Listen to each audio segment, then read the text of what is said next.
Good morning, Airbus Cockpit Coach here, and you're joining me from a very noisy and busy Copenhagen Kastrup International Airport, where we have Beyondatc live traffic doing its thing. We're here in not an Airbus, so we're here with the Maddog Leonardo MD82, and yeah, we're going to put us out of our comfort zone today and take this old bird over to London Heathrow. Hopefully, we'll see if we get there. I must, call out that I am not a type-rated MD82 pilot. I operate the Airbus in the real world, and this is whilst it's been in my hangar. I've had this aircraft for a couple of years. I haven't explored it enough, so I thought, well, we'll do something different. I've been in the Airbus sim all week doing my recurrent training, and I thought, okay, all Airbused out, let's just give something else a go today. So a bit of fun. I'm sure we'll mess a few things up. Not even sure if we'll make it to Heathrow, but we'll give it a go. We'll see what Beyondatc traffic's like, and we'll see how this aircraft is. We'll check performance. We're in two payware sceneries as well, so payware scenery here in Copenhagen, and builds Heathrow at the other end, seeing how Beyondatc works with that. Not noticing any issues at the moment.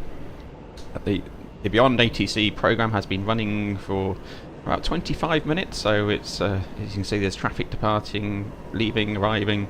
It's doing its thing. I have noticed a few little bits with it as I've been watching. There was a near miss on the runway earlier with the landing traffic, and as one taxied in, it taxied for another aircraft, but it's experimental, it's early days, so and this is only available to the supporters, those who have purchased the supporters pack of Beyondatc at the moment. So this is very much, in development still. So you may see some issues with it, and that's yet to be ironed out. So that's what I expect.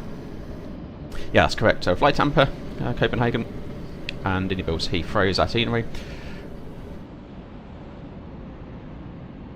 But yeah, we've got a well-populated aerodrome at the moment, so it's nice to have that traffic. And for those of you that join me regularly on live streams, you'll know that I've been missing having the density of traffic, because that has such a big impact on our day-to-day operations as pilots. So it's the impact of other aircraft, delays, and so forth. So it's great to have that. It's long awaited, and it's only the traffic's only at your departure and arrival airport, and traffic flying in and out of those airports. Though it's not traffic crossing Europe in different directions, going to different airports, though, so we're just calling that out. That's yet to come. So it's very noisy out here, but we have here is our Maddog. Very nice model. Very advanced in terms of its level of sophistication from a flying point of view. It's quite a lot to get used to. It takes a little bit of setting up the controls and things, especially coming from the Airbus. But it's an interesting one to fly, and it's great to it's a great one to go back to and have a look at. Coming out of the Airbus, it makes you appreciate all the all the mod cons we've got now, and it's seat of the pants flying in the Maddog is definitely there. But yeah, very different, and I can remember flying in one of these as a child, so as a unaccompanied minor from Zurich into London Luton. I'm not sure if it's actually the MD82 variant, it might have been an 83 or something else, but yeah, obviously very similar aircraft. Times ago where there was just a curtain across the cockpit and they would let you in, and the captain was sitting there with his feet on the glare shield, and I remember seeing all the avionics as they are now in this model. And so it is an aircraft I've flown on, but never flown in the real world. This one over here, this is my comfort zone. This is what I'm in all the time. I've just come out the simulator for the Airbus. So yeah, we'll jump on in and we'll take a look. We'll start getting set up. I'm sure there's a fair bit to work through for this one. I'm sure we'll miss a few bits as well. So we are cold and dark in the Maddog. So yeah, it's very crude. It's very military-like, isn't it? Sort of this colour and the crudeness of all the raw metal everywhere. It's not stick coated like we would have in the Airbus in most places. It does look very very military-like. There's a big oxygen mask. It's an interesting one though. It's we'll see if we can get it to Heathrow. No guarantees. No guarantees. Anything could happen. So right, obviously we'd come into the cockpit. So we would do our, we would check the library of the aircraft first. Is what we would do. We would check our circuit breakers. I don't think these ones are modelled, but these ones up here are above the overhead panel. We'll check our oxygen mask fits, do all those kind of things, and we'll check the maintenance of the aircraft as well. So we're looking through our technical logs there. The sort of things we do when we jump on board an aircraft. Those things are really no different between types. Well, they need to be checked in the commercial world. I have a flight plan up here today, so what are we expecting? So we're flying a Scandinavian 1507 over to London Heathrow. Zero fuel weight to 49.5 tons. Taking 8.8 on the fuel. Takeoff weight of 58.3. Landing weight of 53. Tango 2 Alpha 340, departing 4 right, which checks with Beyondatc, departing 4 right. Logan 2 Hotel for 27 left into London Heathrow. So total fuel at 9.1. We should be GSX integrated, so what we'll do, we'll just do our general safety checks and just making sure we've got our thrust levers that work before we get going and set up anywhere. And we've got this strange thing in front of us, which I'm not, it's working though, it's doing its thing. There we go. Checking our other pedals are moving as well. Yeah, they work. So before we get going, we've got no hardware faults. So that's always a good one to check. So that's all good. So we are in idle. Fuel cut-offs are off. Landing gear levers down. Where's our wipers? Wipers are off. Let's hit the button. Some life to the plane. Got ground power. Ground power. Let's have a look. External power here. Right. Ground. So there's nothing showing on the external power load. Better get Beyondatc if it's not Beyondatc, GSX. Yeah, they do their thing, but right. So what services? We've got new services as well with Beyondatc, and we've got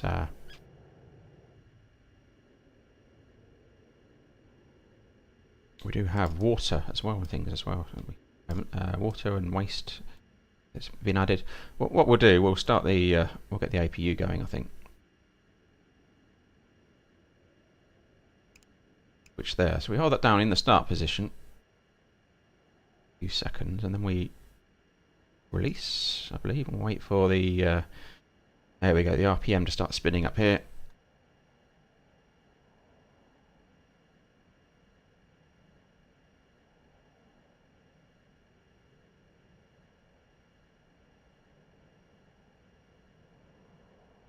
Get some more life in the bird.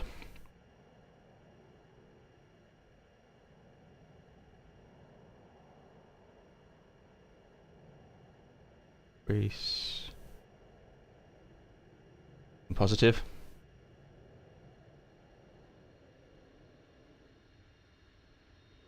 There we go. Available, right. This is where it gets noisy. Oh, not that one.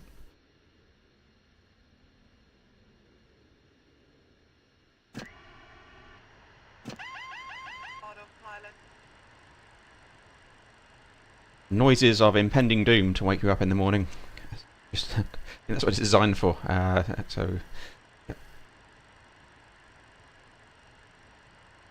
Excellent. Right, the aircraft is alive. No smoking on seatbelts are off currently. That's fine. We need to chuck some fuel in. Hopefully, beyond GSX will do that for us. The aircraft is alive. We'll get it sorted while we're here. Get the standby adjusted and levelled out. All our annunciator lights up here. This is our ECAM display, if you like, up here. Okay, right. Oh, he's just go to the gym to use all this lot, don't you? It's I hope MD82 pilots get paid more than I do. That's Got a lot of work to do here. Alright, well on the intercom we've got PA, VHF1, alright. Because initially we'll be on the PA. Push to talk. Set up. What do we want in terms of a map? Just this silly thing in front of me. Let's get rid of that for a moment. Where's my tray table? Let's put this into a map mode. We'll arrange it down. Initially, we'll have 10 miles, and we'll have data on when we get loaded up. Excellent. This is confusing me more than a Boeing. I'll be like, yeah. When you know where everything is up here, there is actually a bit of organisation to it. I think understanding this overhead panel is the key bit. There's a few things like hydraulic pumps, which if you come over here, they're down here. There's only things on the first officer side, it's randomly positioned. Which brake temps are here. Click through, get the brake temp circuits on each side. Yeah, that's all over this side. There's not a central area for those. It's not a central ECAM where you'd see all that. So some things are a little bit random.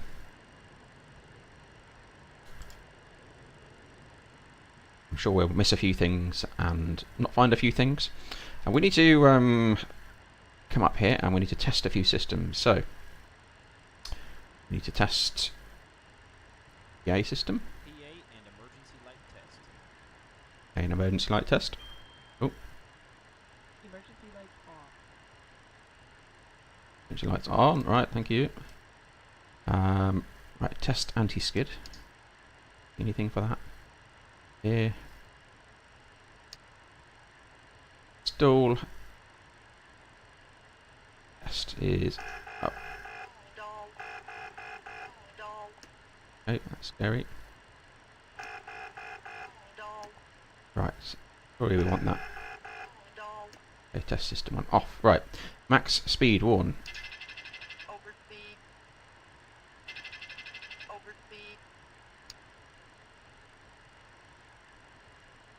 Hello Ted, yes this is indeed the Maddog. Would you believe we're having a bit of fun today, testing this one out. Yes, that. Nice FOD alert, yes that comes up.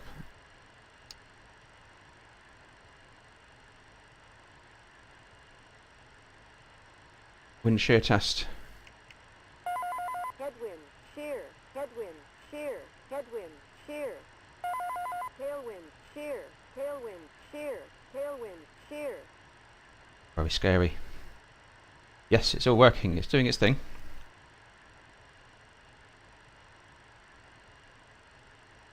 Yep, we've got some emergency power in the aircraft. Here, right, yep, that works. Okay. Quick voice recorder test. Hold for 5 seconds. Excellent.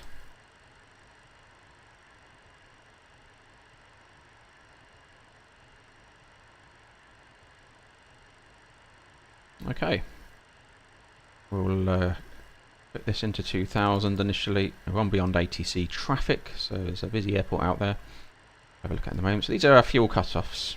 This is our pressure valve. So this adjusts the on the outside of the aircraft. You probably see it under this engine here. That controls the position of this. That's a dump valve, so that will adjust automatically. We've got a trim here, so I can trim up and down. You can hear that moving. Center gravity setting, flap setting. Flap lever over here, and we also have the ability to adjust sort of flaps and slats, I think, by any increment between, I think, up to 15 degrees, I could be wrong, or up to 28 degrees. With this you can actually sort of select any degree of flap, I believe, that's my understanding. We've got the speed brake lever here. What else have we got up here?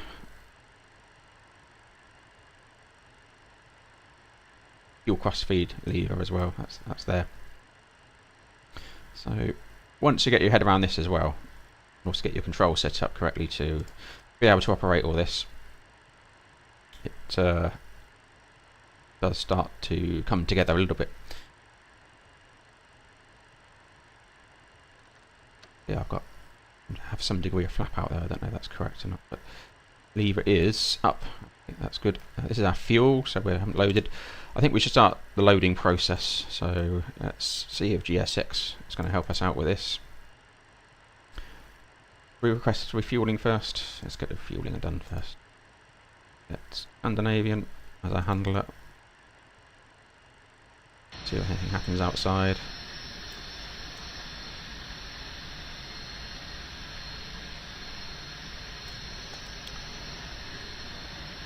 There's a fuel truck coming. This is looking good. Okay, excellent. A minute to get going on that, and we'll jump into the box as well now, and we'll take a look through that. If we can get over to a decent position, I'm sure I click spotted one of these. Which one is it? Aha!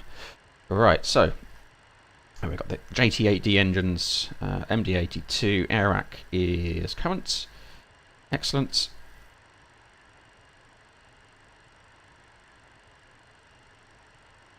So EKCH should be our reference airport. Happy with the GNS position, so we'll throw that in there. And we're going EKCE. Can we find a route? Oh, we've got a route. Excellent. Throw that in.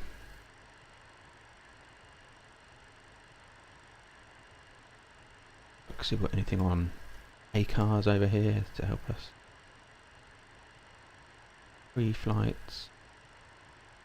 Balance. No, right plan.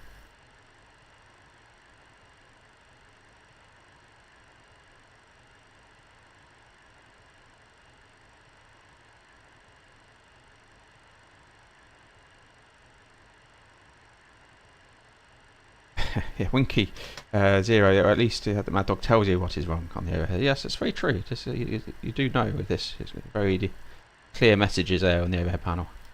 I'm just having a look. Received messages, perhaps. Nothing received yet.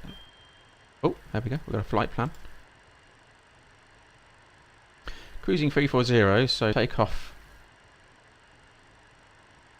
Let's throw that in then. So 340.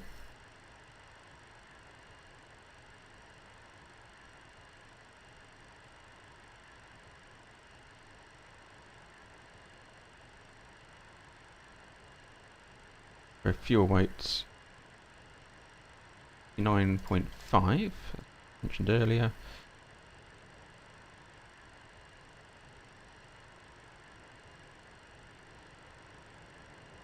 $582 miles. Wing components is a tail of 9 knots.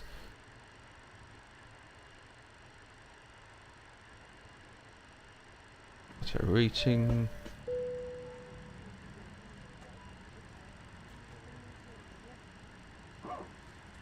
Tiger Rob, welcome, thanks for subscribing. Logan 2 Hotel, right. This page. All the little things throw you around, just buttons in the wrong places. Not the wrong place, a different place, just not in the Airbus place. So block fuel of 9.1, which will burn hopefully on a normal schedule.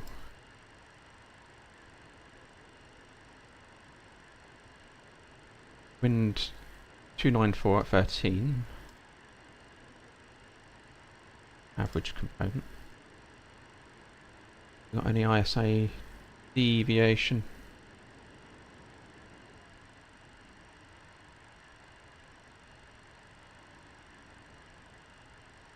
Minus 50.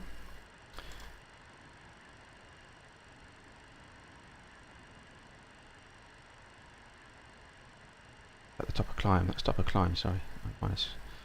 If we zero out that one, that's 0 degrees. Minus 53. Pull one in now. Transition altitude 5,000. Reserves 3.2. Manchester is the alternate today.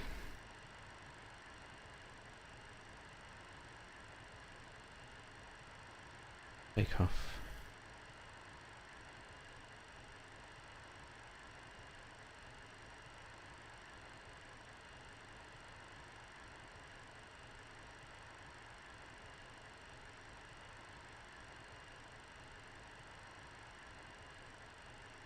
Final reserves 1.3. Okay, let's go and look at the takeoff. So we're looking 14 degrees. We'll get the Asus from Beyondatc in a moment.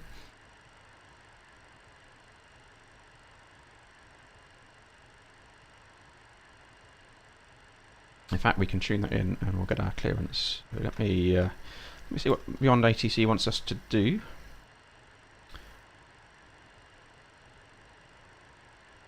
Two Asus frequencies here for Castrop. So 128.55. Let me know if you can't hear Beyondatc. It's just generating. 30, departing runway 04 right. Transition level 050. Temporary flight restrictions are in effect for Castrop. Advise on initial contact. You have information, Charlie. Charlie. Castrop Airport information, Charlie. 0713 Zulu. Wind tree 55 at 11, temperature 14, dew point 06, QNH 1025, landing runway 04 left, tree 0, departing runway 04 right, transition level 050, temporary flight restrictions are in effect for Castrop. Advise on initial contact. You have information, Charlie. Castrop Airport information, Charlie. 0713 Zulu. Wind tree 55 at 11, temperature 14, dew point 06, QNH 1025, landing runway 04 left, tree 0, departing runway 04 right, transition level 050, temporary flight restrictions are in effect for Castrop. Advise on initial contact. You have information, Charlie. Okay, that's copied. So we're 1025, but we've got plus 14, which is correct for our outside temperature.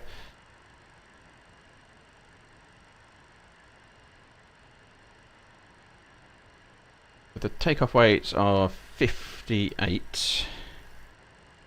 Have this little placard here, look. So actually we left it at 59. The QNH we need to, how do we adjust the QNH on this card? If we put that in the aircraft, adjust it. Adjust this anyway. In fact, if I press not update. Be pulling it from somewhere because it's not standard. We've got the right temperature in. They're on QNH.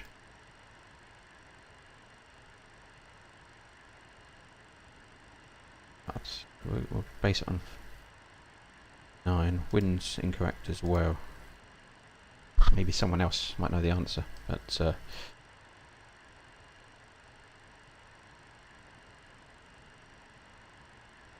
few performance checks as well on that. Throw the rest of the route in. EKCH, and we're using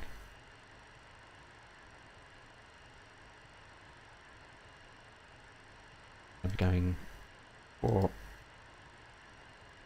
right for departure. Come on. Right, let's go for optimal flaps. It's dry. Our wind was 355 at 11.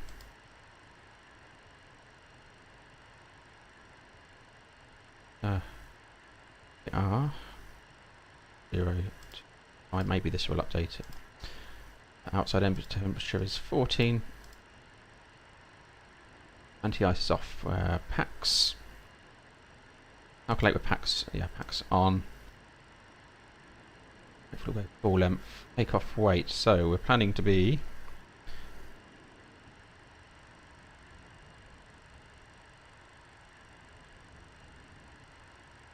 six. Let me just pull up that on.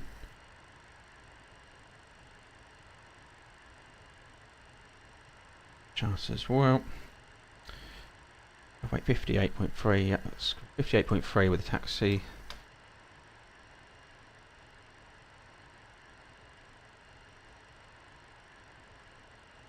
$58.5. Enter. Calculate.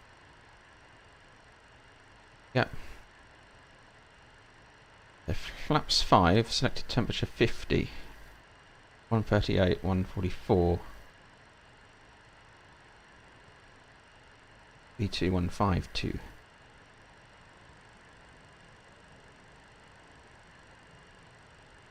So, put in 38, 43, 52.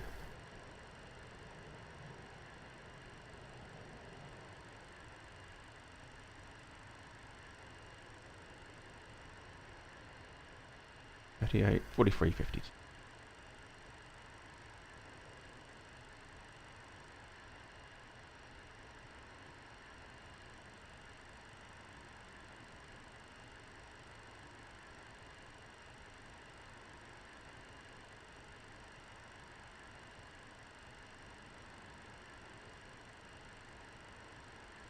We need our clearance, so we can contact for clearance. We could set that up based on what's on the flight plan, but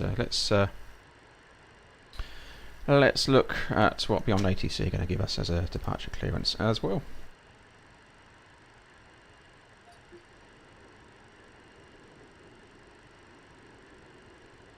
Right, where are we? Bravo 6.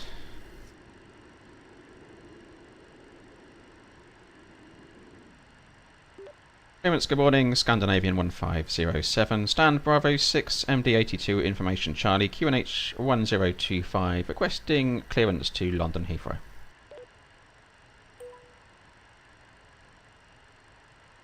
Scandinavian 1507, Castrop delivery, thanks for Charlie, expect runway 04 right. Lang 2 Alpha departure, initial climb to flight level 060, squawk 1250. Expect runway 4 right, Lang 2 Alpha departure, initial climb, flight level 060, squawk 1250, Scandinavian 1507. Scandinavian 1507, read back correct.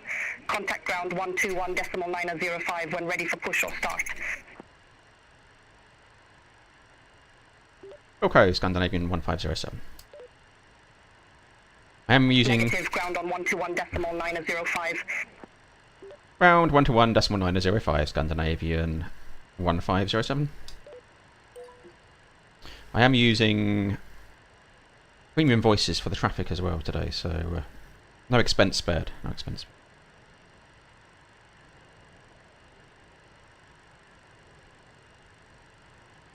All right, Lang to Alpha. No transitions.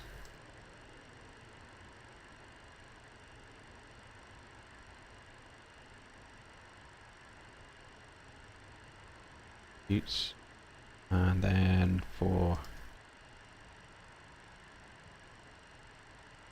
City Island 1673, contact Castrop Tower 121.83, bye-bye.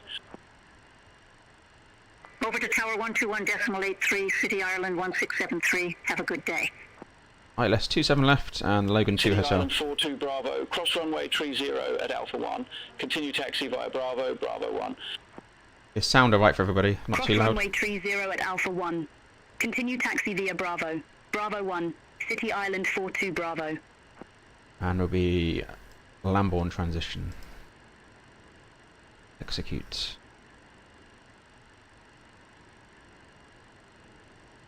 Okay. So route Copenhagen Heathrow.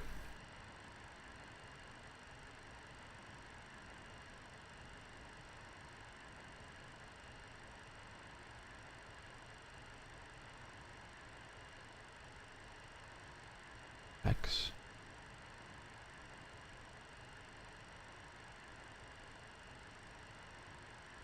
Alpine 75 Juliet Tango at stand 8, request pushback and engine start. This is updated now, look here. So we've got 1025. Alpine 75 Juliet Tango, Castrop 14, apron, pushback 59. approved, face west. Pushback and engine start approved, face west, Alpine 4. 75 Juliet Tango. Wind's wrong though, slightly. I don't know, it's about right, isn't it? It's not far off. Okay, that's good. Okay, so we would probably have this, what would be the equivalent of our performance page, progress, cruise, climb, legs, route.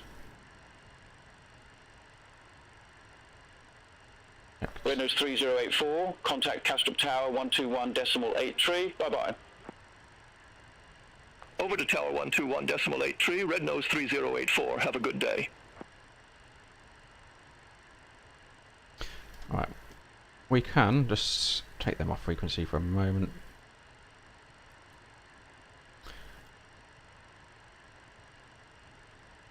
Excellent.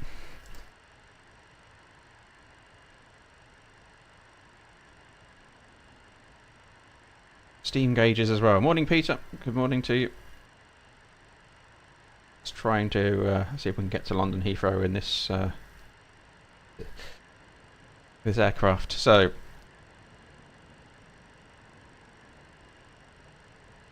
have a look. So, instruments, normal EFIS, nav selectors, flight data recorder was set.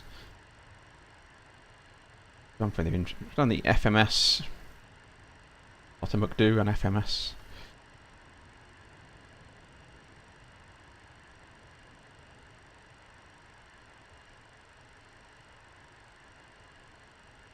The set speed bug at 250 is what it's recommending.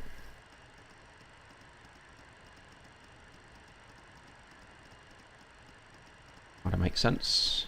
That's our departure restriction. We'll check the chart shortly. Check autothrottle switch off, which it is. Initial departure heading readout. Check agreement on bugs. And select bank selector to 15 degrees. 130 at the moment. Move that to 15 then. By 30? I can deal with 30.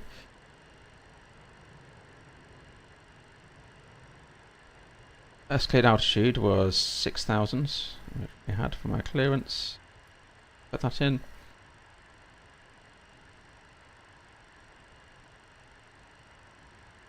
The toga button. Do that. Take off.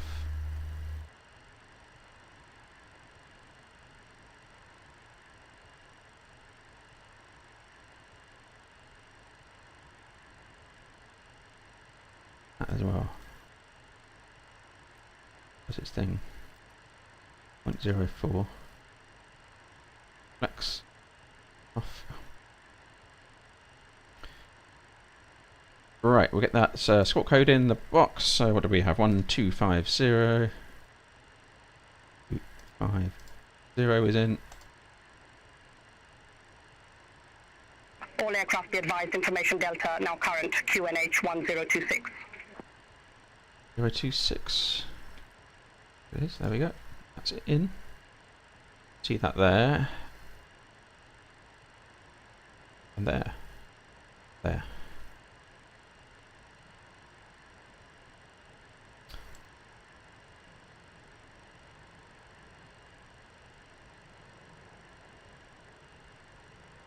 My loop switches test.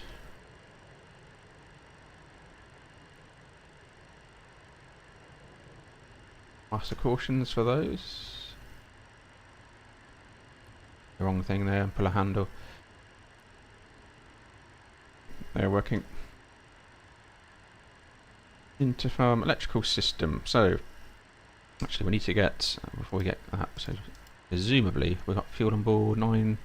Fincom 7 Romeo X-ray, ready to copy IFR clearance to Vantaya. Get some passengers on. Fincom 7 Romeo X-ray, Castrop delivery, expect runway 04 right, Valo 4, Papa departure, initial climb to flight level 060, squawk 4061. Valo 4 Papa departure. Squawk 4061. Fincom 7 Romeo X-ray. Fincom 7 Romeo X-ray, read back, correct. Contact ground 121.905 when ready for pushback or engine start. Excellent. Ground Yep. 121.905 Let's get that going. Right, so ready, Fincom 7 Romeo X-ray. emergency power selector is off. We're on the APU. The battery voltages.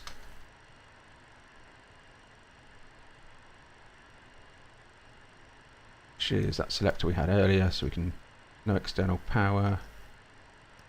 Got the DCs and APU.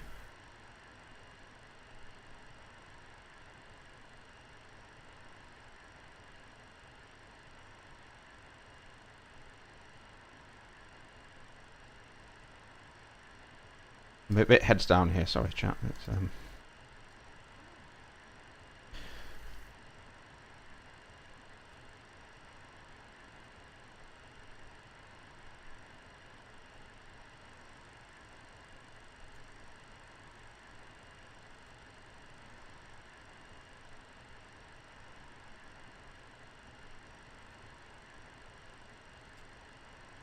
The left and right generators are on.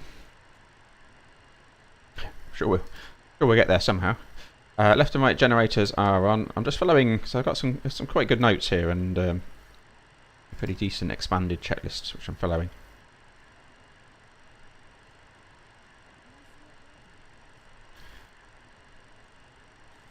Unused bus tie switches are open. APU is on. Coming in.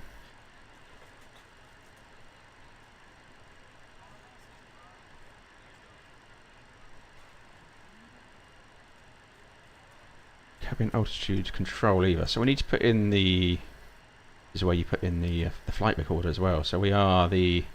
What are we today? The 15th day of the month.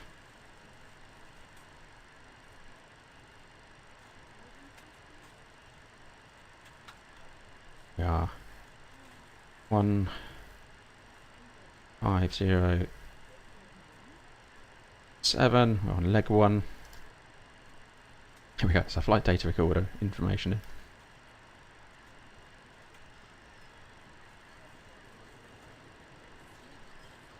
Emergency lights armed.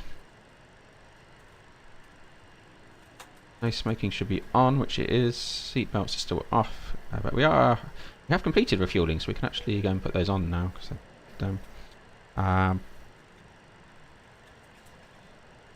pneumatic cross-feed valves, which are. Oh, can't see it from this position. Let's go down these levers here. They need to be. Oh, they can be open. Open. Oh, don't touch that one. Come on, lever. Let's readjust that back in the right place. Rudder trim. Right, so they're open. Very crude, isn't it? I mean, a big lever for your bleed air. Anti-skid, all the ignition switches off. Excellent. Damper on.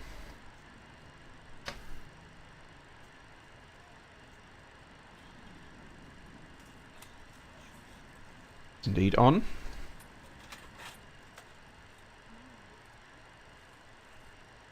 Position lights should be in position, so they're over here on this side. So position lights in the POS. That'll be the red, green starboard port lights. Anti-collision beacon, that's over here, and then we've got the landing lights on this side. Brake pressure checked, we're in the green over there. Park brake is on. I've had some binding issues with the park brake. That's this thing here. It's the middle of the tiller. Fuel quantity. Check that now. So 9 tons. 8.5. Its weight. It's sensible. So we wanted 9.1. We got 9.05.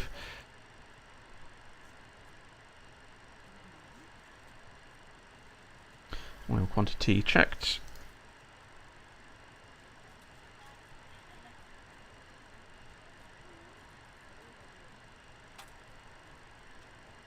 Left and right hydraulic switches on high. Aux and trans pump off.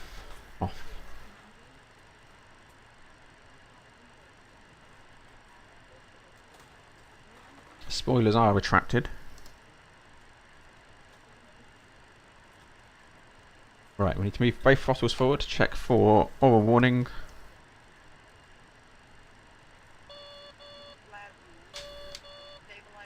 Yep, which we have. Throttle is back to idle. Flaps are up. Fuel control levers are cut off. Takes us down to the bits before start. Now we can see if we can bug our speed, so we press that. There we go, it's our speed's bugged.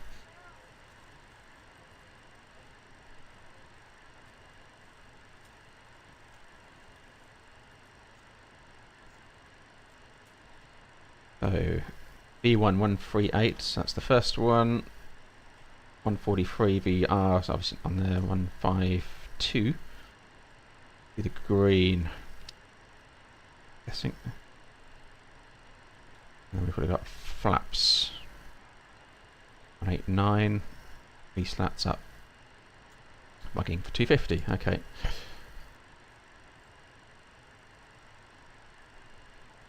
The flight director's on at this point as well.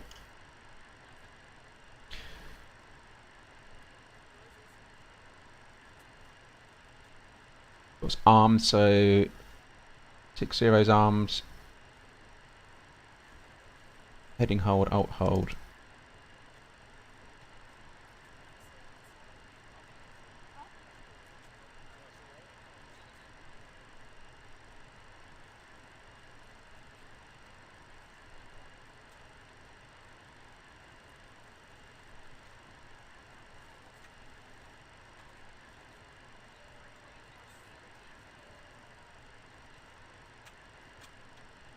Yeah, there is some great documentation. You're right there, Winky. It's there's a lot to read through, but they have gone into detail.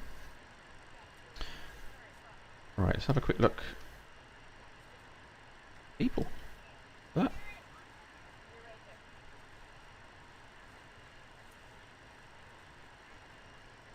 Doors closed. Good morning. Morning. One's out. In the stream, excellent. You're reading there.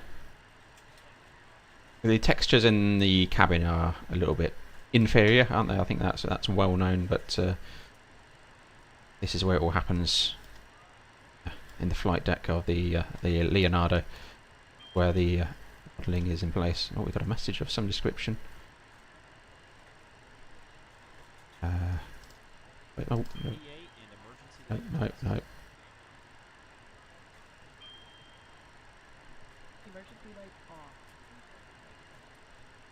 Telling me something. I imagine it's boarding complete. Door is closed. Let's have a quick look outside. How's our traffic looking out there? A few around. Okay, we're making progress. So this looks like a bit of a handful. Yeah.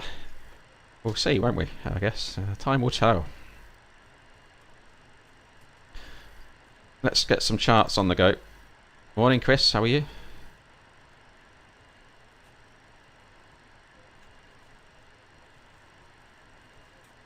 I'm going to pull mini charts in. Ah, here we go. Yes, good. So we're going to go out on.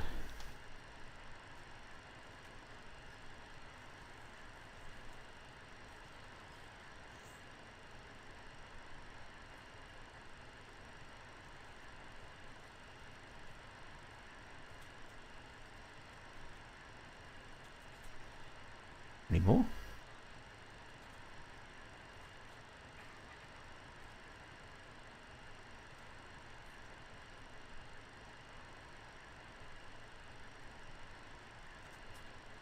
We're on a Lango departure. Am I just not seeing it?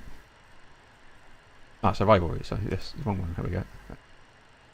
Right. Lango 2 Alpha. There we go. Been given initial time clearance here is 70. We've already been given an ATC hold at 6.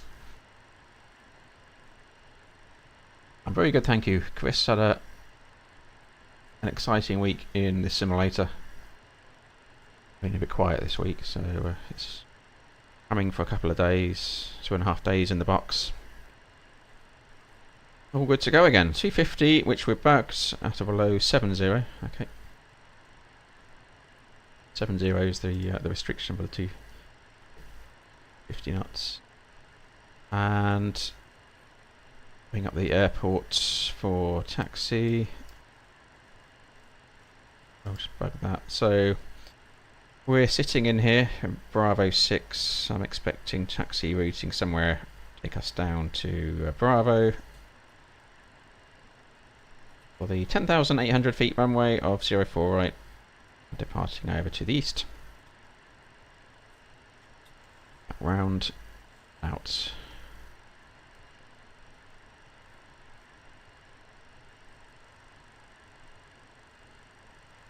Oh, that looks checks. We've got 4 rights, round and out. That's looking good. Right, shall we try and start this thing up and get pushed back? Let's get Beyondatc back again. Oh no. A fatal error has occurred and Beyondatc must now quit. We were in a deep into a flight. We realise this must be frustrating. Please keep in mind this is early access while we address these issues. Yeah. By reconnecting.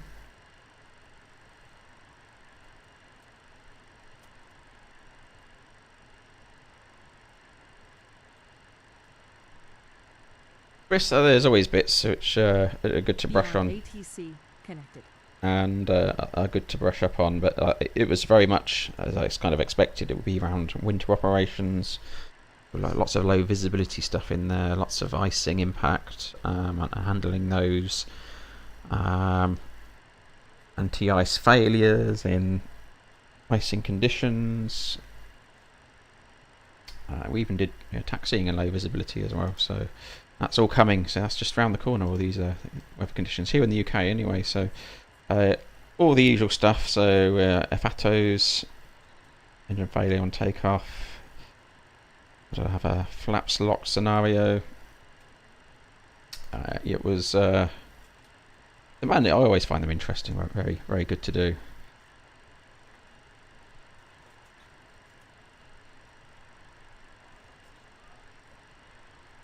How am I finding the Maddog organ? Well, we're so far, so good. I mean, we're kind of someone calling me here. I don't know. That's just an ACARS message we have, right? Have a look. It's kind of working at the moment.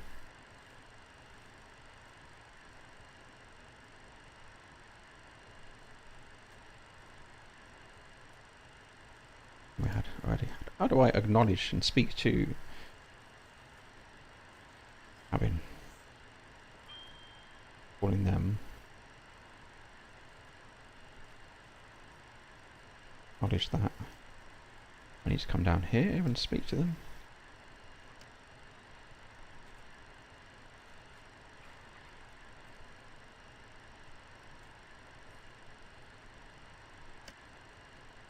Probably want the air on and to get going, I guess, is probably what they're after. Right, so centre of gravity, that's what we need to do. It's very important. Look at that. Weight and balance. So, takeoff weight, centre of gravity for 18. 18 is in. Now, my understanding is we need to match the trim up those two meet. That's my understanding anyway. I could be wrong. Flap setting was 5. Not that one. 5. 4 takeoff. Okay. Adjusted anything? No. Right. Okay. I think we're kind of getting there. Organ. I just need to. Right. I need to. Beyondatc back online. We need to go to ground. I wonder if they still recognise that I've had my clearance.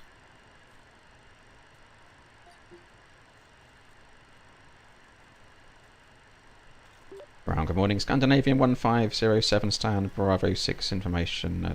Delta, requesting push and start. Scandinavian 1507, Castrop apron, pushback approved, face southwest. Pushback approved, face southwest. Scandinavian 1507. So, let's see what Beyondatc, prepare for pushback and departure. Start before pushback? No, we'll do it on the move. Hanseline 7 Lima X-ray, stand 17, request pushback. What was a close? Hanseline 7 Lima X-ray, Castrop apron, pushback approved, face southeast. Pushback approved, face southeast, Hanseline 7 Lima X-ray.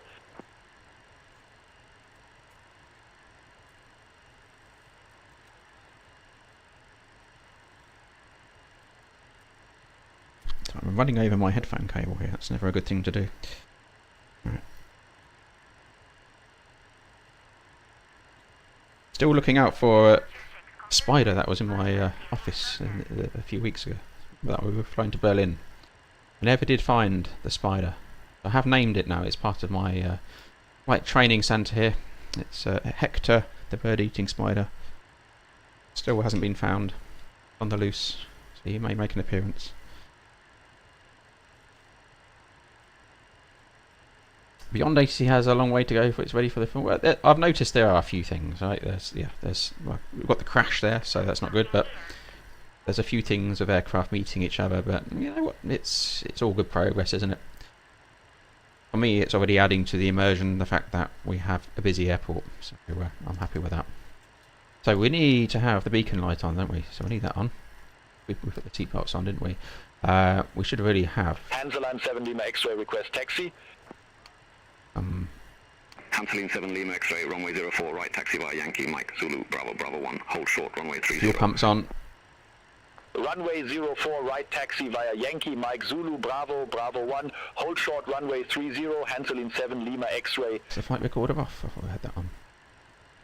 That come on and start automatically. Probably a good job they don't have the flight recorder on, to be honest with you. Although we may well need it. So we want to go nose right, tail left. We are cleared to push.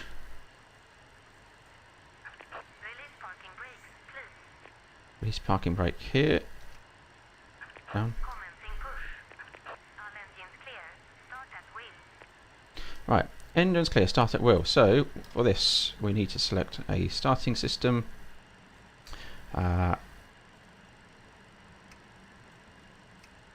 Hold that, I think, for a bit.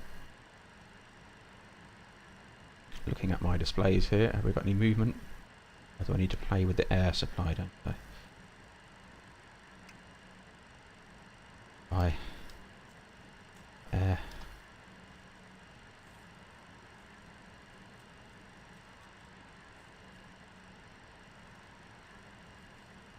That's off.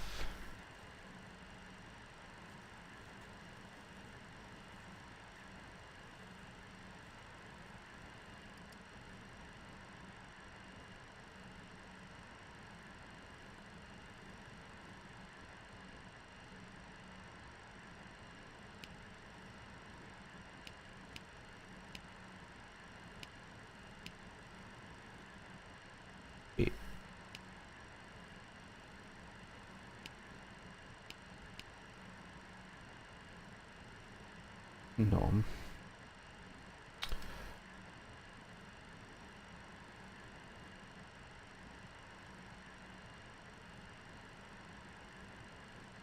Is that going to be these?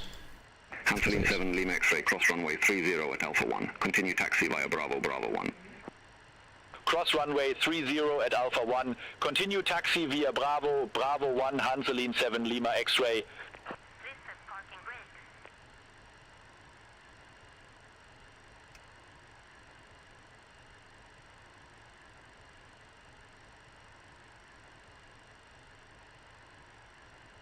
That pump. Static pressure. The pressure is low. Where's the private pressure? APU.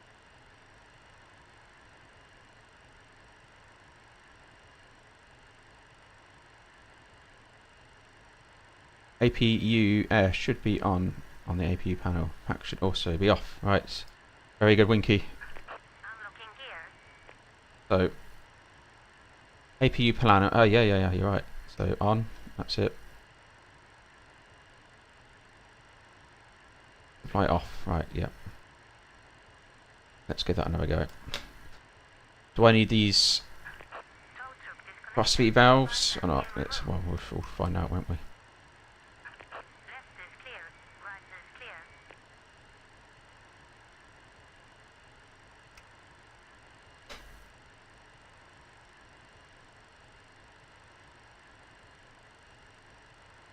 Should be.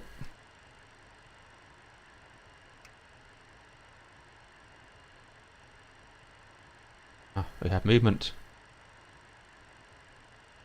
There we go. Yes, cross feed valves, that was it. Yes, thank you, Winky. Get that up. I think it's about 7, and then we throw in the fuel, don't we? So we're throwing the fuel about now.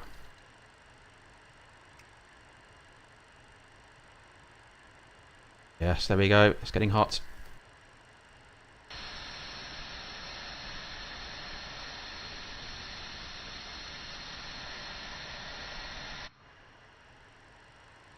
Hear much though. The sounds are a bit.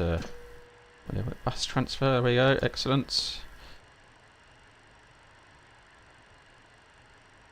No, there's definitely no Airbus confidence here, Organ. This is living life on the edge here.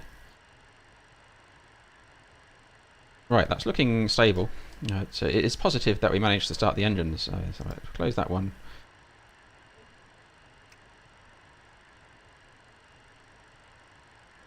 Yeah, we can do the same over here.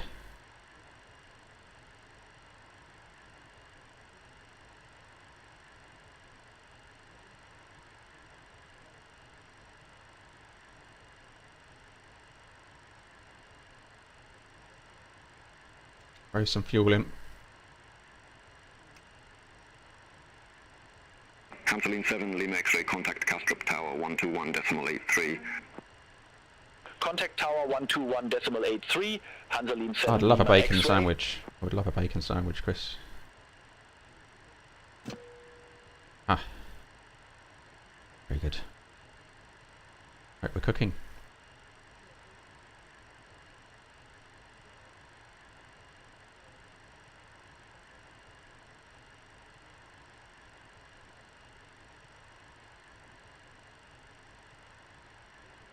Right, so we don't need the APU anymore. Let's just guard that. Level 1245, stand 905, request pushback. Rival 1245, Kastrup apron, pushback and engine start approved. Face west. Pushback and engine start approved, Plus face west, stand level power. 1245. Galley on. Be nice. Get the bacon sandwich going. Well, they can come off. Winding down.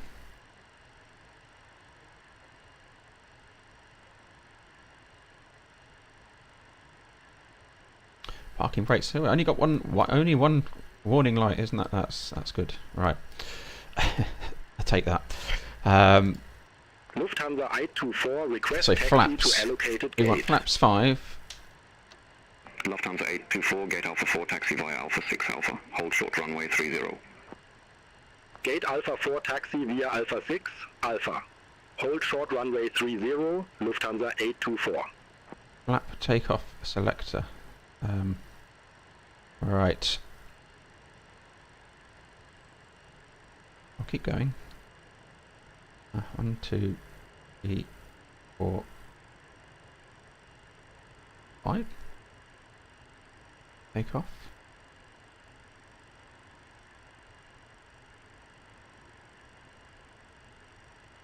Flaps 5. It doesn't say flaps 5 there. Let me just move it down a level. See what happens. Rival 1245, runway 04 right, Oh, taxi shoots via whiskey. past. Romeo Bravo, Bravo 1. Hold short runway 30. Runway 04 right, taxi via whiskey, Romeo Bravo, Bravo 1. Hold short runway 30, Reval 1245.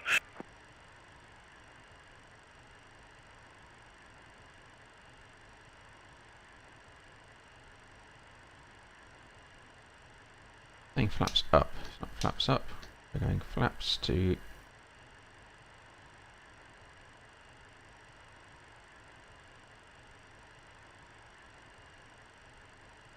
Got a green light.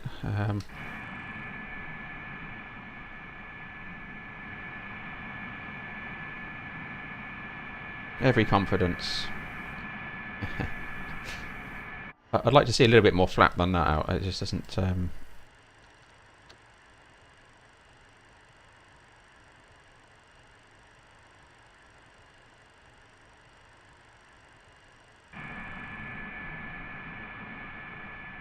A bit of slap, a bit of flap.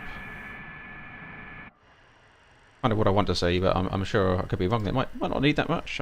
Who knows? But not many MD-82 pilots around anymore, I guess. Right, we're kind of good to go. Let's put some nose lights on. We've got the beacon on. We've got some grumpy passengers wondering why they're not going anywhere.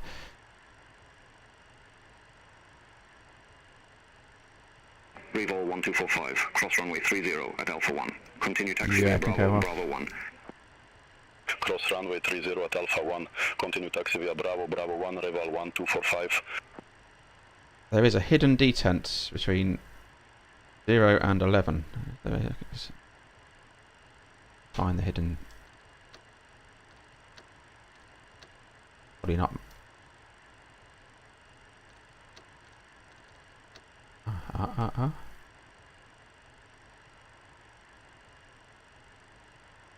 Dial the flap.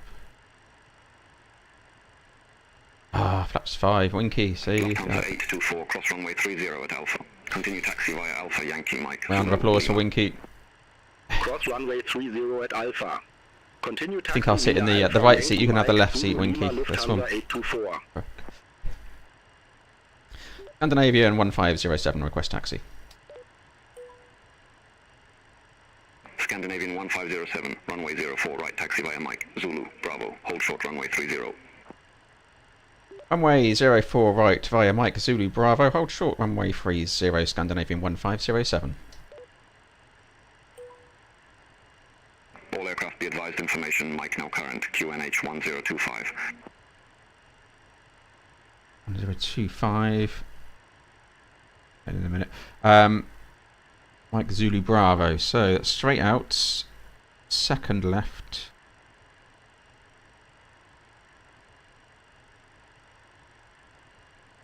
All the way to the end. Hold short 30. Okay. Let's take the parking brake off.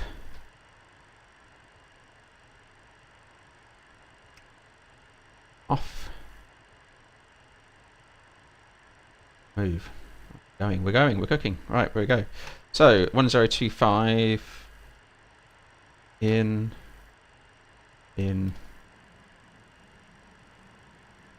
5 over there, there we go. First problem.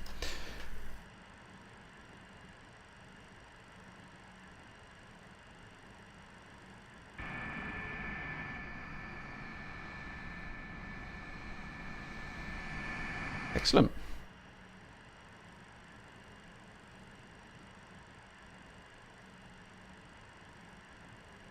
Haven't done a briefing.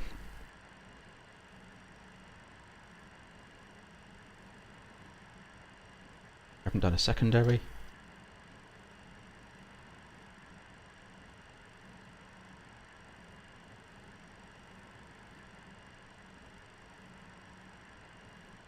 So things I would want now in the real life, so flaps, I would want that spoilers armed, kind of makes sense.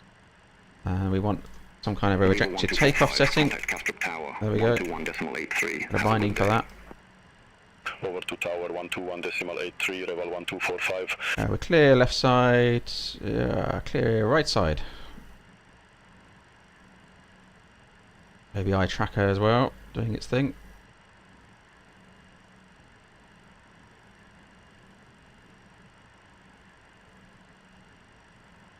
I was reading some of the instructor notes. I have to take the nose wheel over the line because of the length of the aircraft. Clear right side, clear left side. Do a bit of a brake check here as well. Yeah, they work.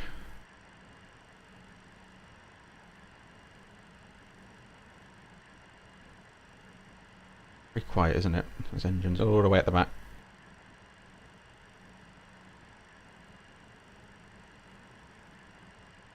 Cross feed valve slows. Yeah, okay. Thank you, Winky.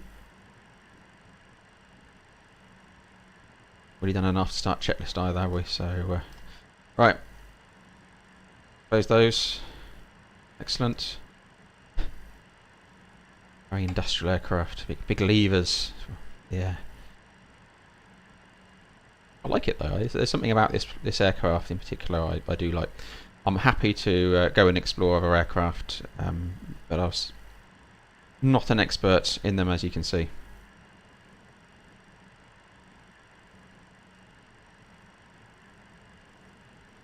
Any idea when the air conditioning is coming on? Well, so we can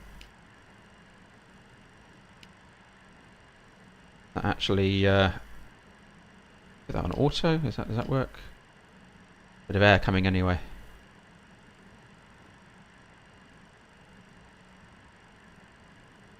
ETR departing over.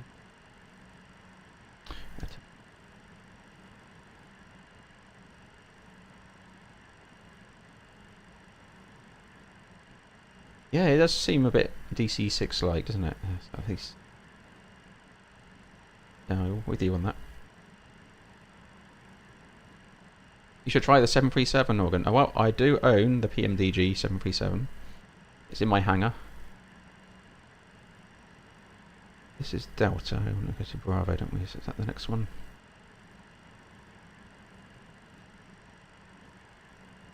I do own it. There's quite a few aircraft in my hangar, which we just don't dig out really because I'm quite happy to explore a few things. So something else I was thinking about I really should have, and perhaps would have been advantageous for this one, is to get FS2 crew going, having a co-pilot to do the checklist for me. That way you'd probably learn. We've got Winky today, so it's fine, but clear left side, and we're turning over here. This is Bravo, holding short of 30, aren't we? So we're not clear to cross.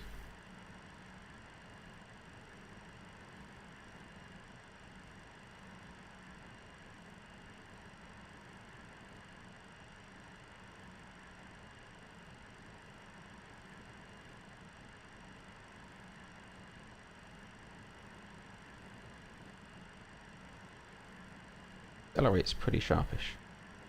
Right.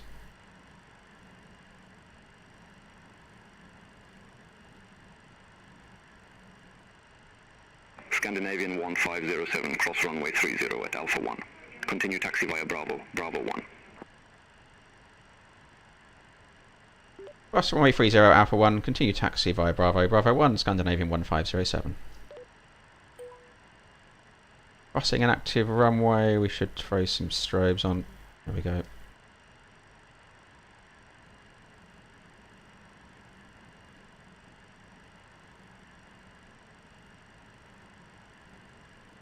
Bravo, Bravo 1, all the way down to the end. So let's speed it up and get across this runway.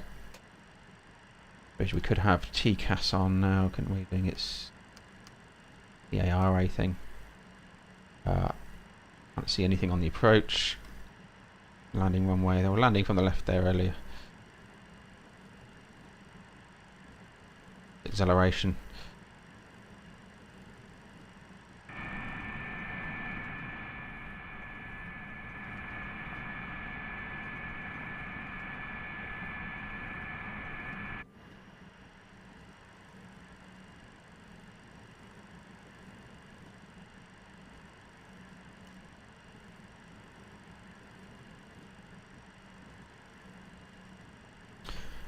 Ground speed 24. I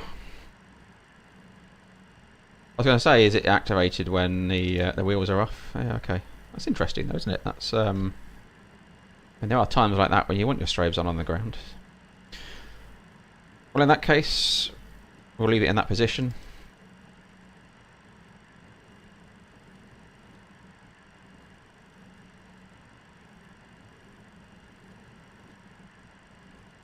RA on. We did calculate packs on for takeoff.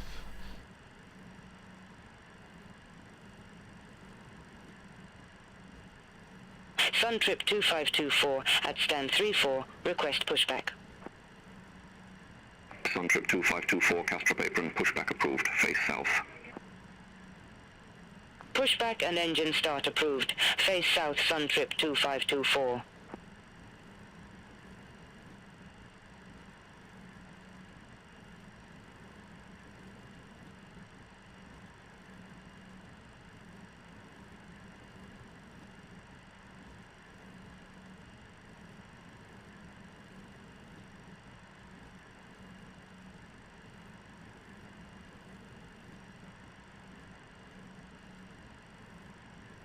Right, this is Bravo 3. We're continuing up for full length. Bravo 1 departure.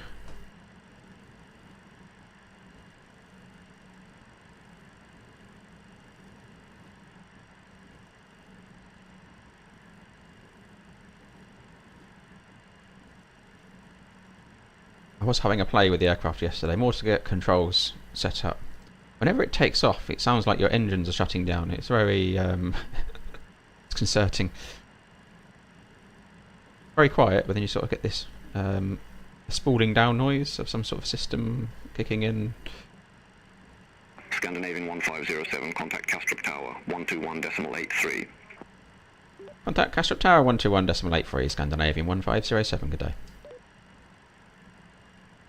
Negative, tower on 121.83. 121.83, Scandinavian 1507. Oh, hello, Scandinavian 1507 and Bravo 1 for departure. Scandinavian 1507, Kastrup Tower, wind 345 at 12, runway 04 right, cleared for takeoff. Runway 04 right, clear for takeoff, Scandinavian 1507. No. Scandinavian 1507, cleared for takeoff, runway 04 right. I was right, yes, absolutely, yes, we're quite right. Clear for takeoff, runway 04 right, Scandinavian 1507. Right, approaches. Oh, it's something on the TCAS. Kastrup Tower, Air Baltic 193 Tango, ILS runway 04 left. Air Baltic 193 Tango, Kastrup Tower, continue. Roger, Air Baltic 193 Tango.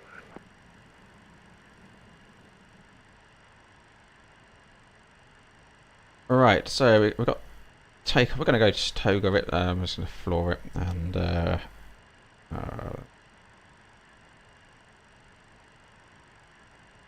Air Baltic 193 Tango, wind 345 at 12, runway 04 left, cleared to land. Runway 04 left. Nothing shouting at me in orange there. That's the main thing. Right, shall we go, chap? Air France 1750, exit left at Alpha 6. Exit left at Alpha 6, Air France 1750. Let's go. I'll bring on the yoke so you can the inputs. This thing in my way, just so I can't see my screens and everything, and can't use my table. I'm actually pushing forward, but that's probably not the way, is it? It is a very quiet aircraft.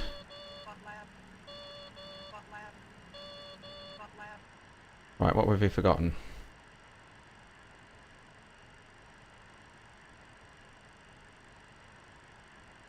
Take off. That's there. What's? I can't work out what it says there. Is it pod?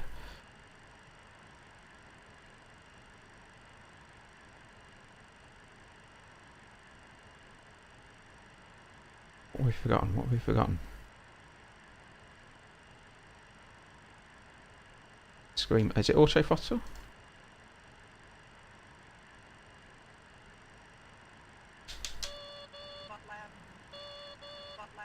No.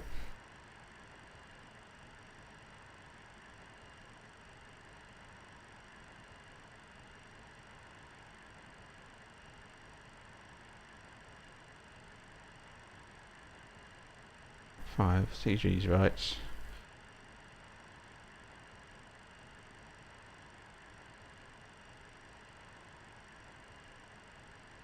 Air Baltic 193 Tango, exit left at Alpha 6. Exit left at Alpha 6, Air Baltic 193 Tango. Oh dear, my premium characters are low. We need to get out of here before I use up all my premium characters. Right, that's on. That's what have we? Ramp auto. Toga. Air Baltic 193 Tango. Contact ground 121.905. Ground 121.905, Air Baltic 193 Tango.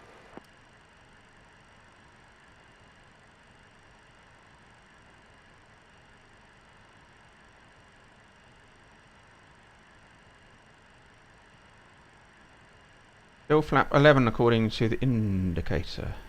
Ah, yeah, okay. So, I moved it a little bit. So, right. By that one. Yeah, okay. Gotta watch that. There's probably a bit of a...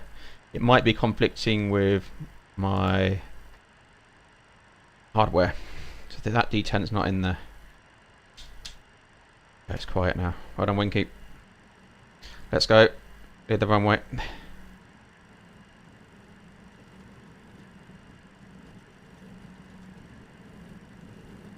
80 knots, cross check.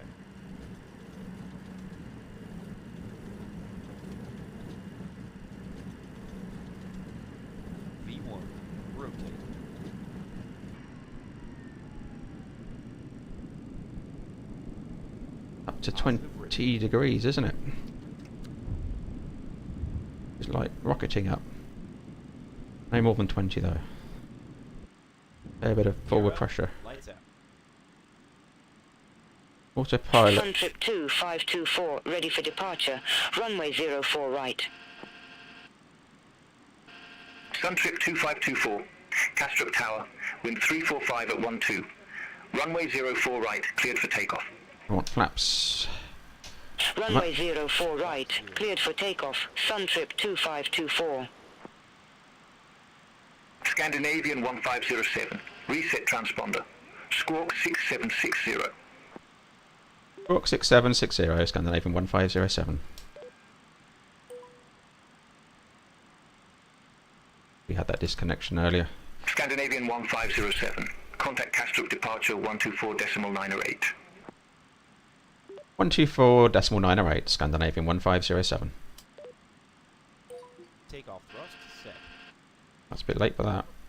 Right. Departure low. Scandinavian 1507 is in the climb to flight level 60.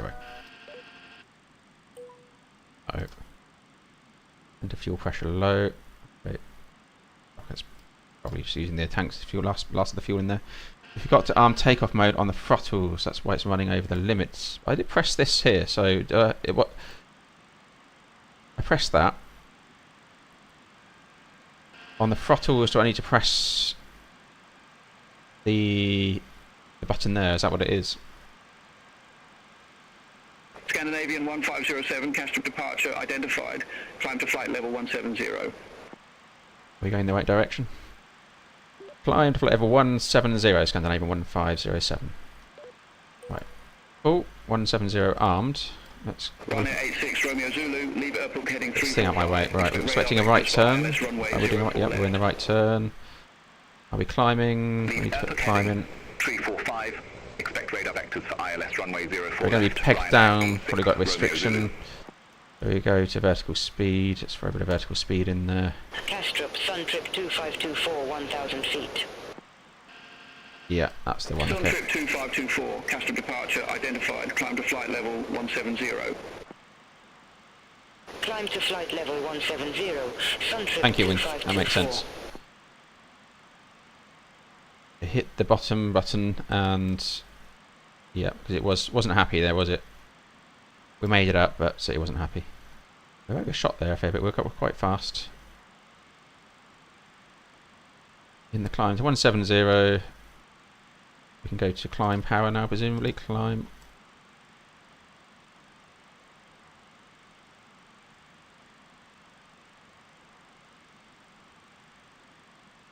Very quiet, isn't it? Very quiet. So these can come off. I don't need that.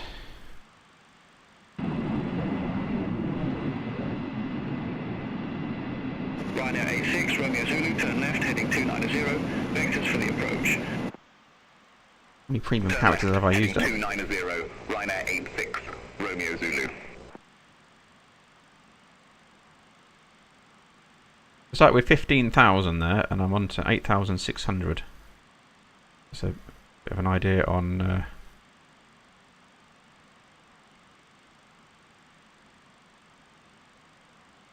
Ryanair 86 Romeo Zulu, 9 miles from C04L, turn left, heading 305, maintain 3,000. That's interesting, Winky, because yeah, previously when I was playing around with it, the engines were. I was taking off, having a double engine failure. Until established, cleared ILS, And that explains it. left, Ryanair 86 Romeo Zulu. But that is also quite dangerous. It's,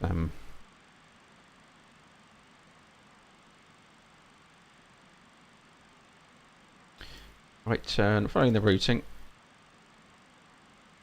It does have a model. We were in the cabin earlier, Organ. We did go and see the passengers. Stabilizer mode, that's expected. It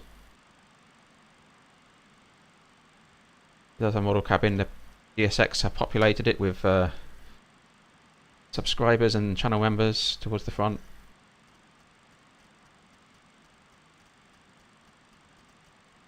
Castrop Danish 37 kilo, flight level 204 with information mic.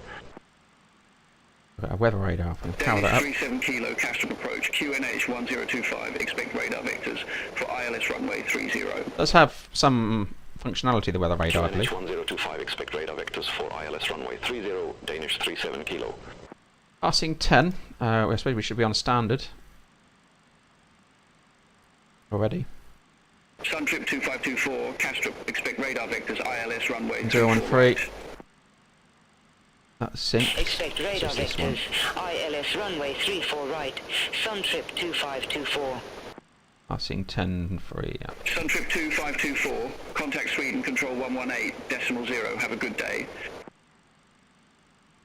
Contact Sweden control 118.0.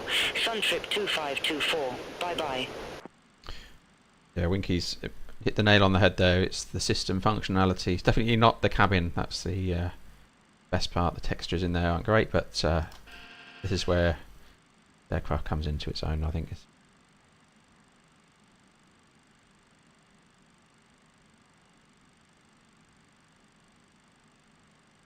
Quiet though, isn't it? Very, very quiet. I'm just looking at our speed. Are we vertical speed low indeed? So Ryanair 86 Romeo Zulu, contact Castrop Tower 121.83. Contact Tower. helps if you engage speed mode, I guess. Ryanair 86 Romeo Zulu. So you should be able to deal with 1500 feet.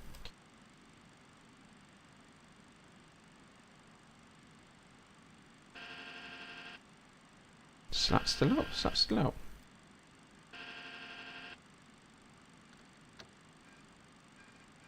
I select that all in. I put a hardware binding. So I did download, so I'm using SMAD next. I did download a profile for the MD-80 for my BCA Captain's Pack. But there's obviously Time 319, good day, 800 feet.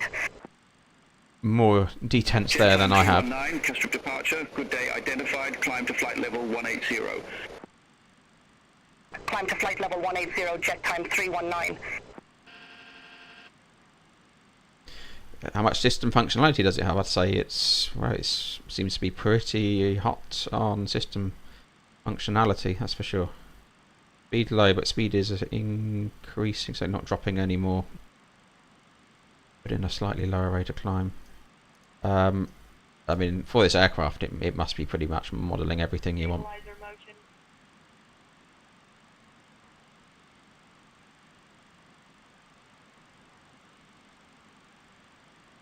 Yeah, I wouldn't disagree, Winky, on that.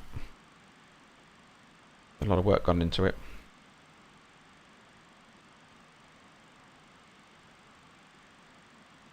Castrop fraction 621 Delta 900 feet.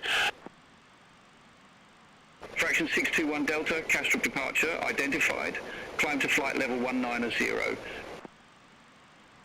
Climb to flight level 190 fraction 621 Delta. Scandinavian 1507, contact Copenhagen control 119.43, bye-bye. 119.43, Scandinavian 1507. Goodbye.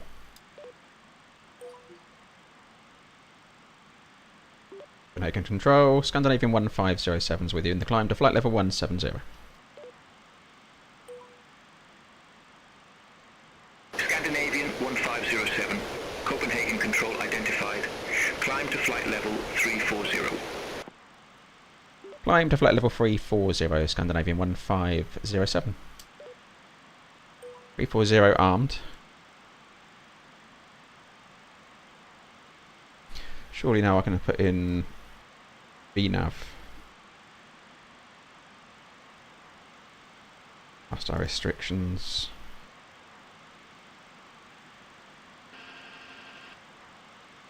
See how far that drops the speed back. The rate of climb. Coming down. Targeting the speed first. Accelerate a bit.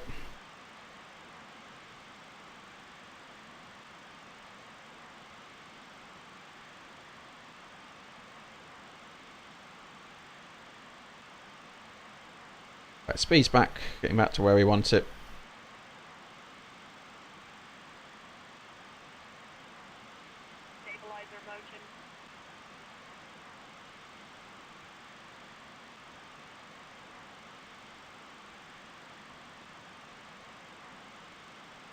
FMS EPR is controlling speed. 340 is armed. We're on nav track and VNav climb.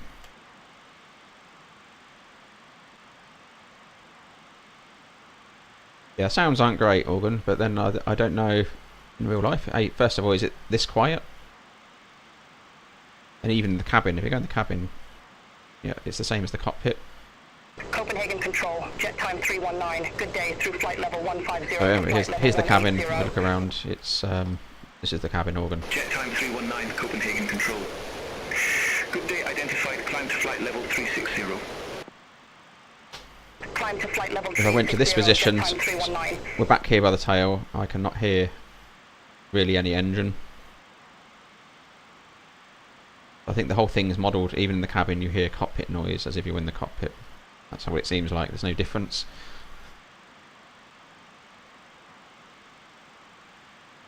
I prefer the FT sim sounds, I have to check that out, thank you Winky.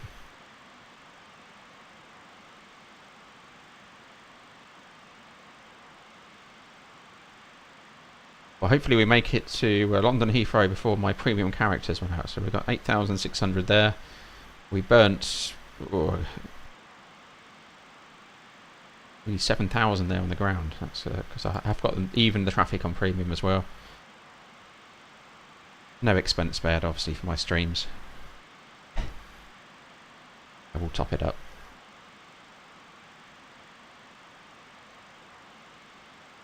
So we're climbing 2,000 feet in minutes. That's rocked up, we're on speed.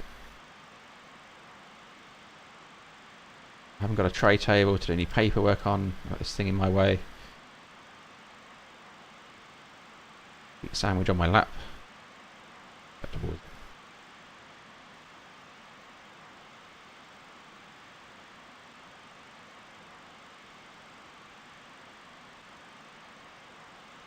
Copenhagen Control, Ryanair 18, Victor Victor, descending via Mona 3 Alpha, flight level 249er. Ryanair 18, Victor Victor, Copenhagen Control identified.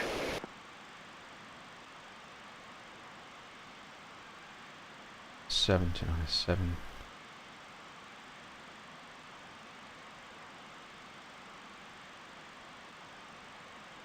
Yes, very underwhelming these sounds, I think that's fair to say.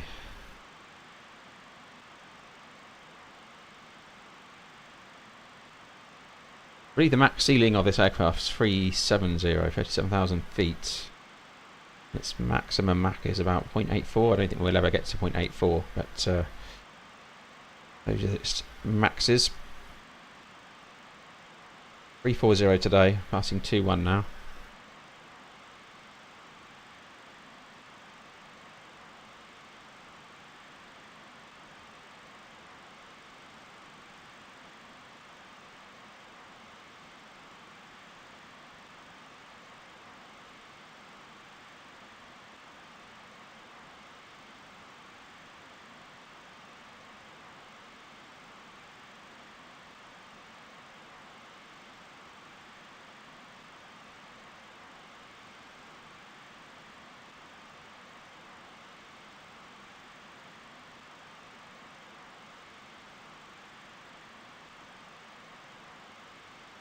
So 90, I think well, when I bought it, it was 90 euros. It probably still is. So it's probably one of the most expensive aircraft in the sim you can get hold of. Bloody where, bloody level.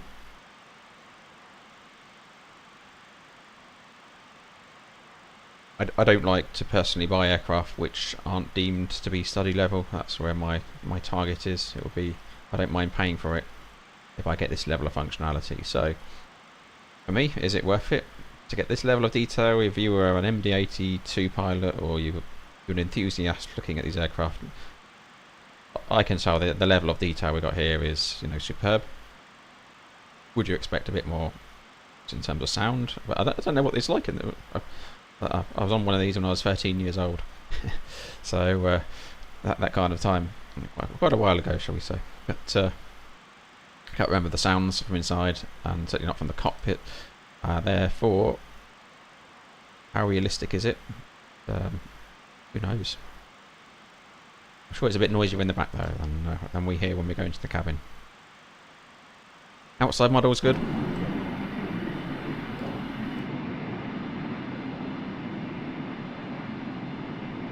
Someone else up there.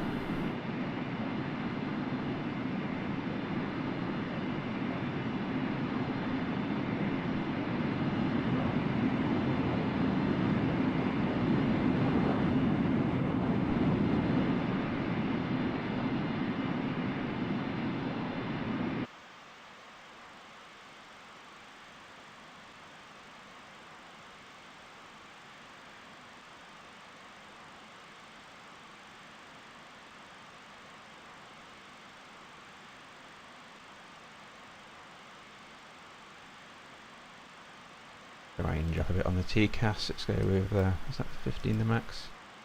15? We'll go with 15. And we're looking above. Sensible. Copenhagen Control, Ryanair 7 Golf Kilo, descending via Test 3 Alpha, flight level 176. Ryanair 7 Golf Kilo, Copenhagen Control, radar contact.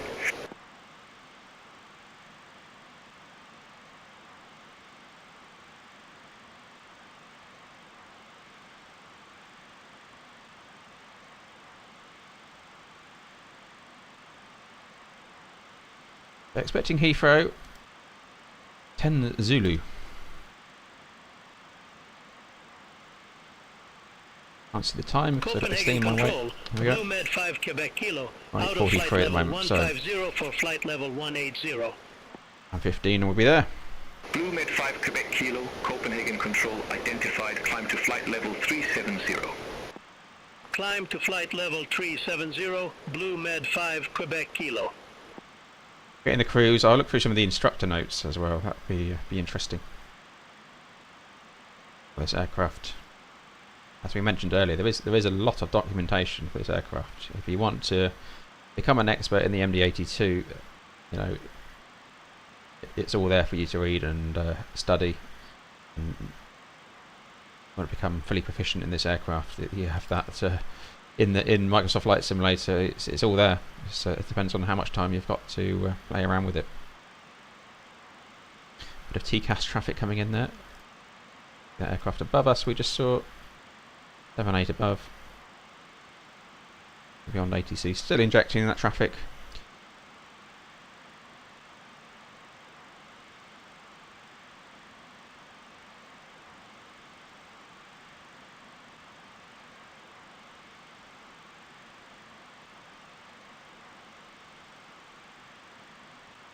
If I put the other voices into basic, shall we see what the difference is? Basic, no cost. See what happens. So traffic. Copenhagen Control, City Island for Juliet, flight level 210. City Island 44 Juliet, Copenhagen Control, radar contact. Ryanair 7 Golf Kilo, contact Castrop approach 124.908. Contact Castrop approach 124.908. Ryanair 7 Golf Kilo. I want to range out. Good day, Copenhagen Control, Easy 31 Alpha Hotel, descending via Tudor Tree Alpha, flight level 246. Easy 31 Alpha Hotel, Copenhagen Control identified.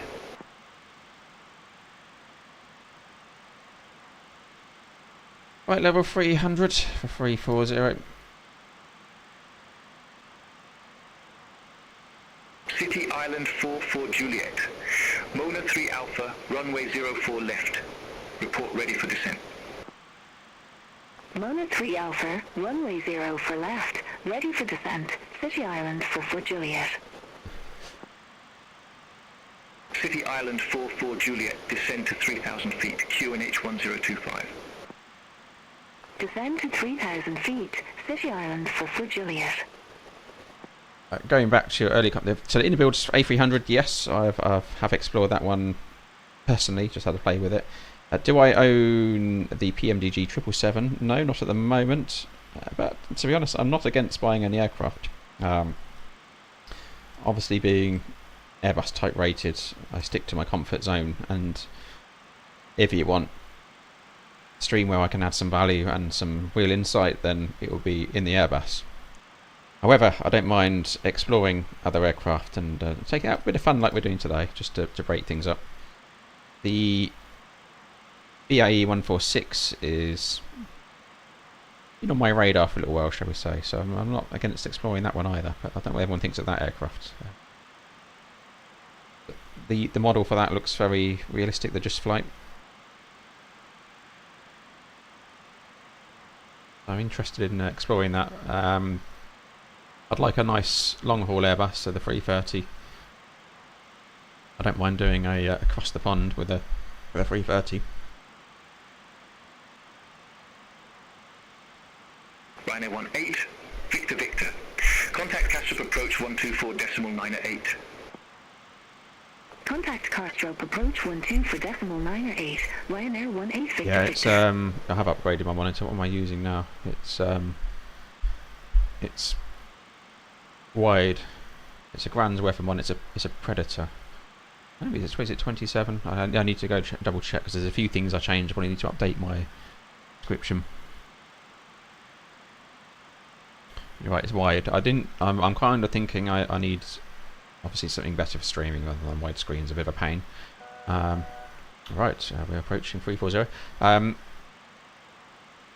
Yeah, even something TV size over my flight training facility where I have my TV on the wall, thinking that would be the one to put on this. You know, might be a bit better, but yeah, I'm kind of looking at options at that. It's sort of is on my agenda to have a look at screen. So nav track, feed, nav level, FMS speed still in control. We're Mach 758 currently.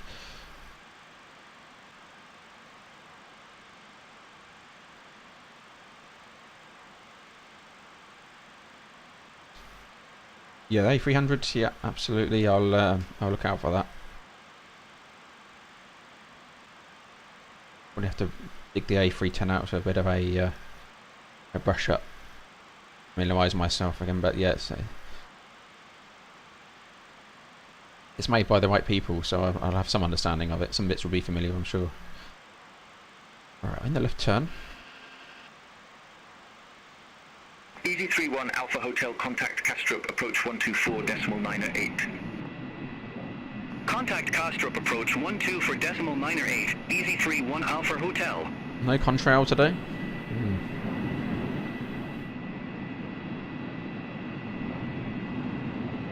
He's got a contrail over there. Where's mine?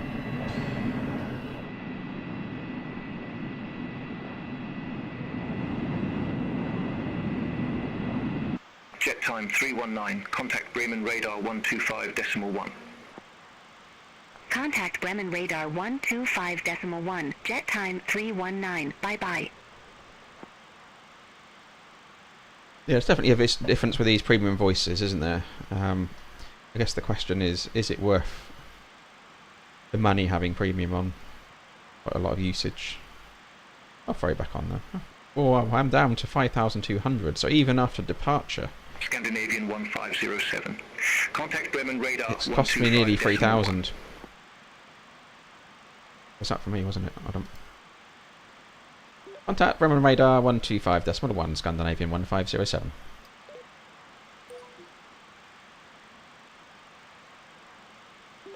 Bremen radar, hello. Scandinavian 1507's with you, maintaining flight level 340. Scandinavian 1507, Bremen radar, radar contact.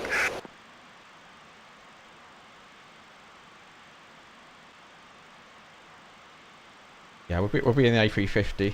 Ted, you got the 146.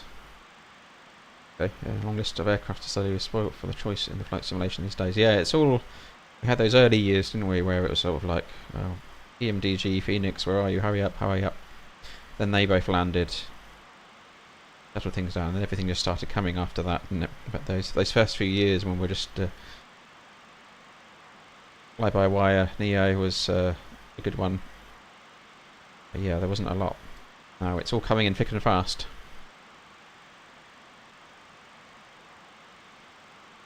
I'm open. I don't know what people's preferences are. You can drop them in Discord. People just want me to fly Airbuses. I'll fly Airbuses because that's where I can add value. But if you want a bit of fun, we can do something like this a bit more often.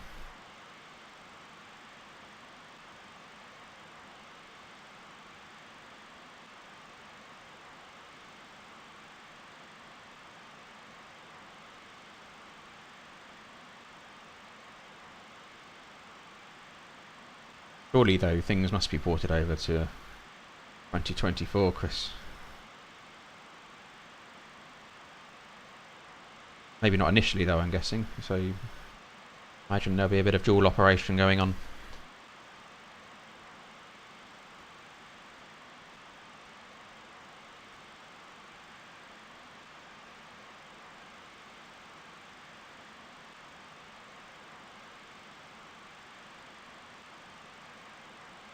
And if you spent the time and effort to put something like this together, want it in Flight Sim 2024, wouldn't you?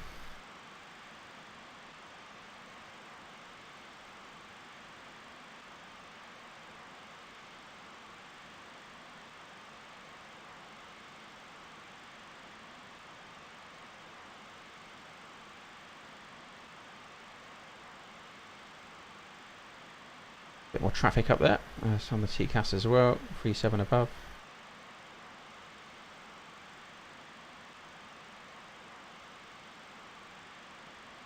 There's more in the sky than I thought there would be.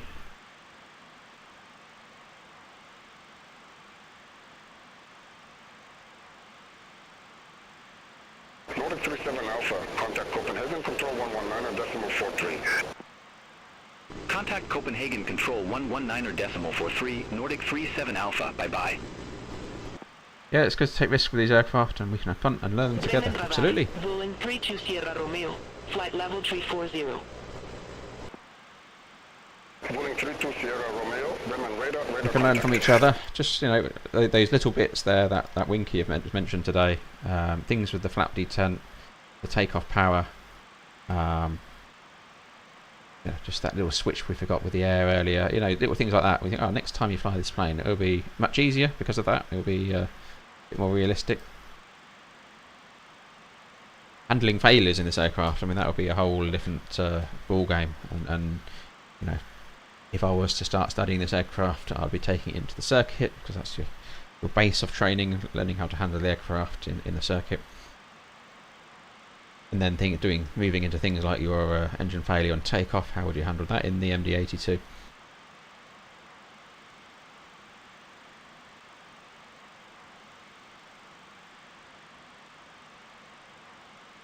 I don't really feel comfortable with an aircraft in the simulator if I can't handle an engine failure, for example. That's, for me, that's not right. So I'm kind of, okay, we're working our way along here and learning, but at the moment there are gaps. We're a risk to flight safety. Interestingly, this was just yesterday and the day before, because I came out of the sim, and I was doing FATOs with the Phoenix. Because I have had Descend to 3,000 feet. QNH 1025. few issues with the Phoenix. It's not the Phoenix model, it's my hardware. I think the rudder input and the amount I'm trimming. And then when I trim the aircraft and take the pressure off the rudder back into to pick up the trim, basically, there's just still quite a yaw there, and I noticed that I would probably in the real world trim for around, certainly no more than 15 seconds, usually 10 to 15 seconds worth of trim on an engine failure in normal conditions. In the Phoenix I was trimming for more than 20, and it's the rudder control and picking up the trim is quite destabilizing to the effect where I'm getting this speed, cool, speed's dropping, it's affecting the drag of the aircraft. There's a few things I need to iron out with the engine failure. It's to do with my rudders, but then I don't know that I shouldn't be trimming that. The trims, it's a lot of trim. Contact Bremen radar 119.8 825. Contact Bremen radar 119.825, Vueling 32 Sierra Romeo.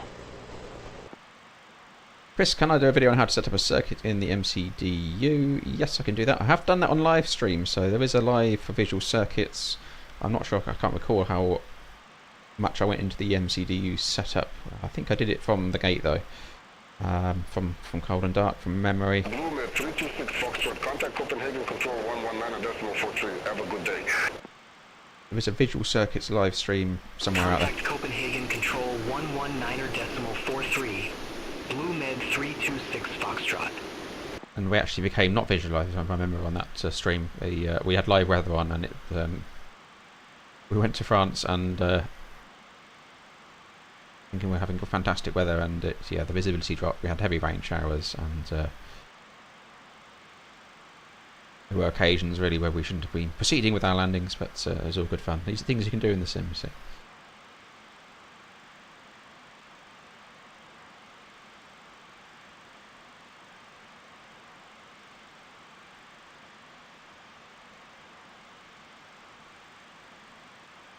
Bremen radar, Ryanair 27 Lima Bravo, descending via Tudor 3 Alpha, flight level 350.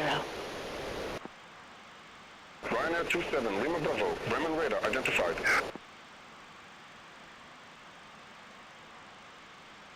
And 80 range up a little bit.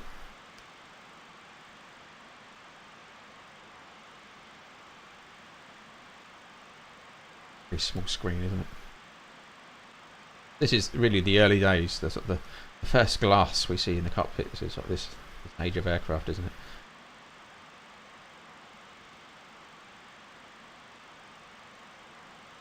Our additions, TCAS thrown in later on.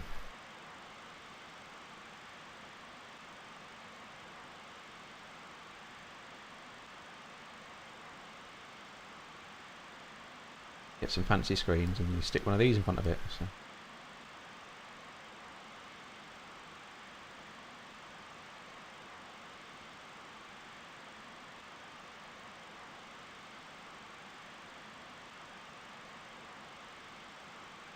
Doing a shared cockpit, yes. I was thinking about this morning, so I was out in the... It's actually one thing I was thinking about. I went on my early morning run this morning, so I was out running before 6 AM. And I went to the bakery to get the first one in the bakery to get the best bread. So,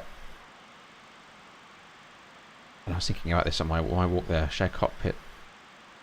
But I'd like to do some shared cockpit stuff. Maybe channel members or something like that, but we can do some Airbusy stuff. You can fly me around, and I can break the plane for you, or we can just do a normal flight and go through real world ops. I can bring it to life for you. Something like that. But I think is it coming to Flight Sim 2024? I don't know. Speedbird 9 Delta, flight level 350. Speedbird 9 Delta, Bremen radar identified. That was earmarked for 2024. Better share cockpit experience, I think. So, what we're using then, Organ, which I have looked at it myself. I just need to remind myself of the software that's available. I think your controls. That was it. Yeah, I have looked at your controls in the past, and I think there was the limitations were just dual access to the MCDU, weren't there? A little bits like that. So only one person could make a change at the time.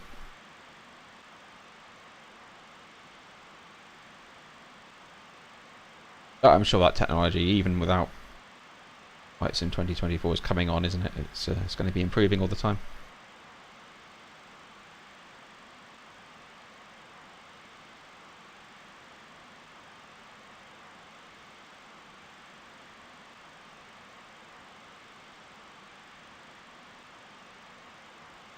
It comes with okay, A320. Good day, Bremen radar, Easy 21 Hotel X-ray, descending via test 3 Alpha, flight level 350. Easy 21 Hotel X-ray, Bremen radar contact.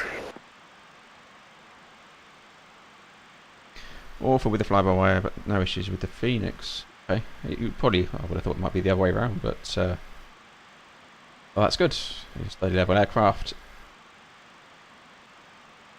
What didn't work with it, Organ? What were the main sticking points with it?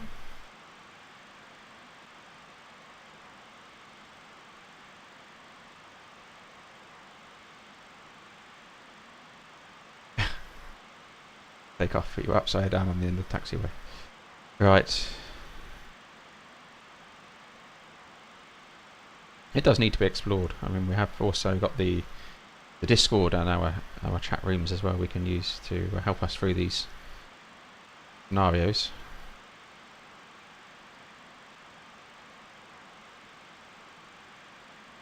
And we must get that members flight sorted as well.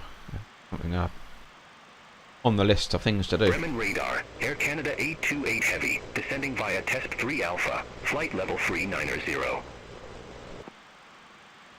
Air Canada 828 Heavy, Bremen radar identified.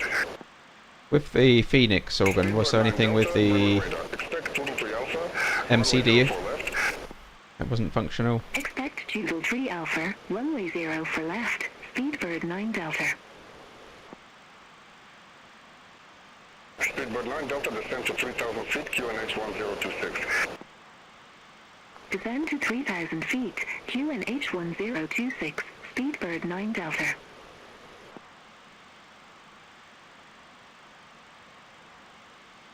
I do like doing training and things like that. I'm getting a bit more active in that space in the real world. I'm spending a lot of time with new pilots coming onto the line. It's great to be able to pass on knowledge, and not just with the aircraft, because you know it's just operational knowledge and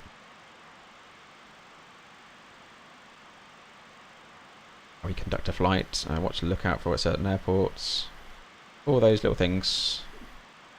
Great to pass on. Trying to bring your immersion levels all new level if you have that kind of knowledge. So okay, you can both edit and access the do at the same time. Excellent.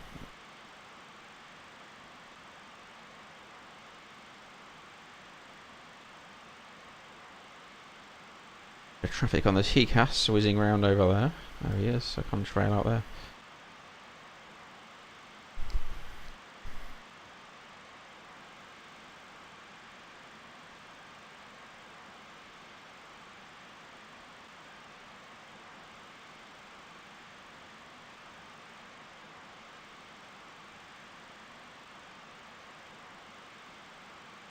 Regarding the 146, you read a really old book on the aircraft and it got me into flight simming. That's called the A146 in Europe.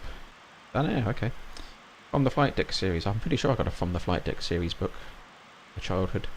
It's the 747 BA one. Excellent.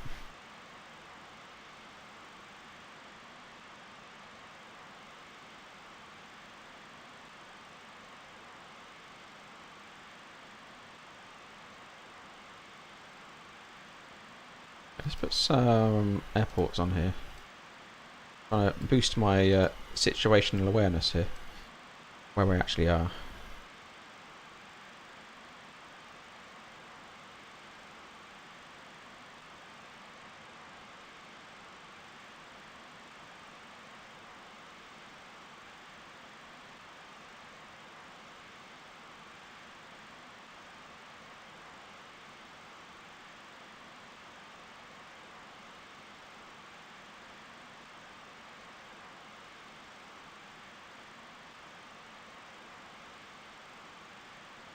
Making landfall.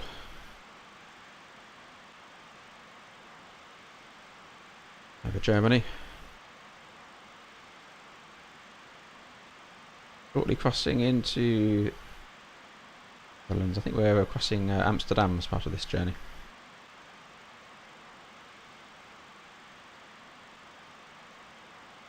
Okay, the 146 is good to fly with the recent FMS updates. Okay, have to tempted to go and get it.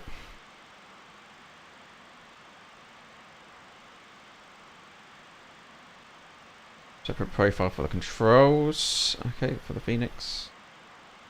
Noted. I need to explore what's what they're doing with Flight Sim 2024. That's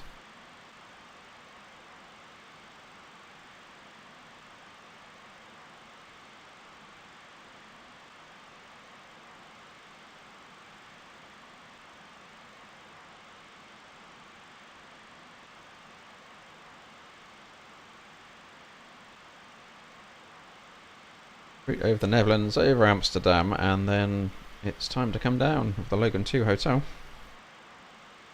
Level 200 at Logan. See me there.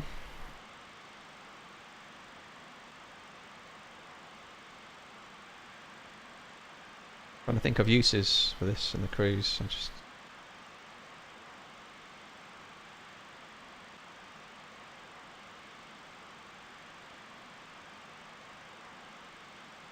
I think I had some of those. I think I had some of those actual videos. You know, I had an actual video cassette I purchased. I don't think I got the 146. I've definitely got the A320. Obviously helped in some form. Not like now you can just go on YouTube and have this stuff instantly. It's like, I really need that video. Wait a week for it to arrive and. Memories. Probably, I'm trying to think which airline it was. One that no longer exists, I think. Is that Birmingham to Zakynthos, I think it was. Yeah. Stick.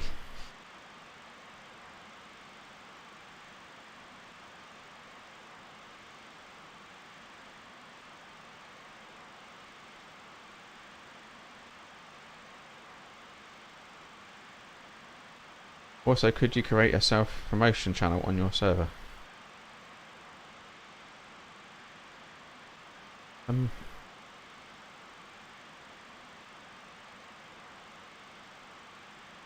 know, do we need one? Self-promotion.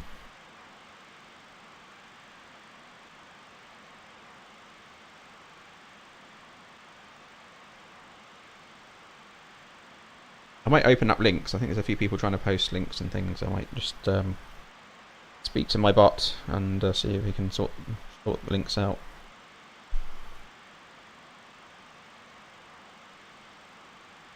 Those people are trying to post relevant content. Scandinavian 1507, contact Amsterdam radar 119.175, bye-bye.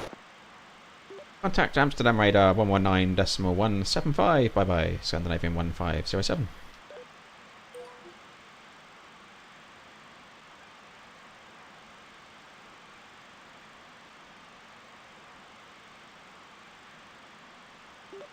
Amsterdam radar, hello, Scandinavian 1507's with you at flight level 340. Scandinavian 1507, Amsterdam radar contact.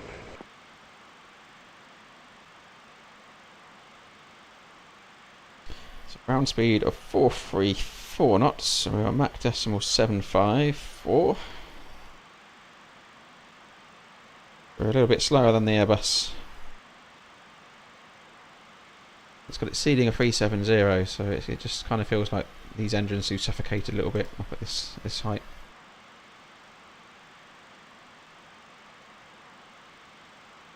At least there's something I can overtake.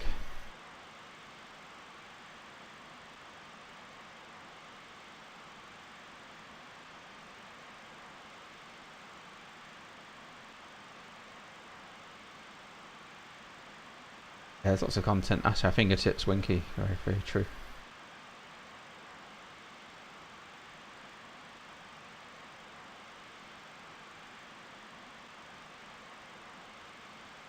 I should make my own, shouldn't I?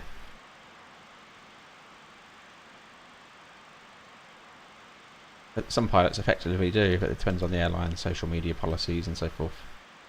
Get into that space, but some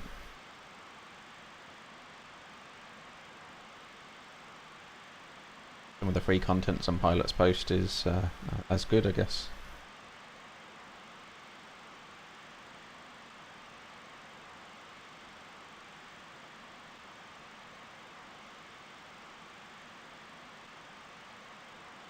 We've sort of ticking noises from the cockpit in the cabin. This would be a noisy place to be because this is, I believe, the last seat. There's the board at the back. This is the last seat in the plane, so the engine is just over here. That's the side of your head. So this would be a noisy place to be.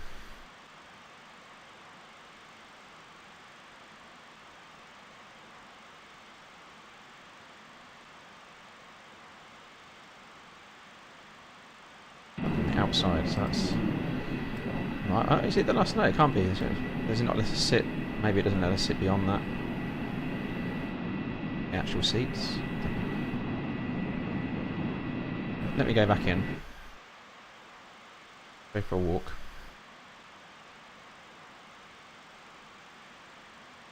Oh no, yeah, there's a few more hiding, isn't there? Oh yeah, there we go. Hiding. There's the engine, see, look at that. Someone's put the blind down. Yep. So, we go.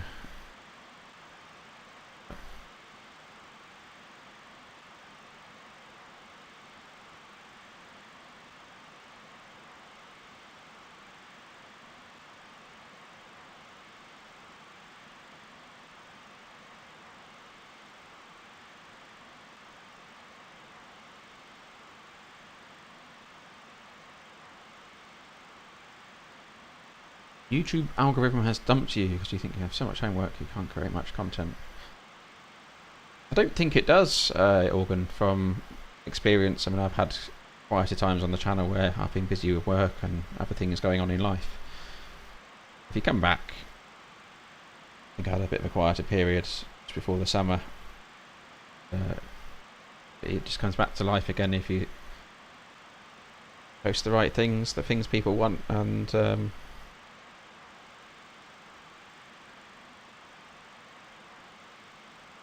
yeah, well, so it still picks up.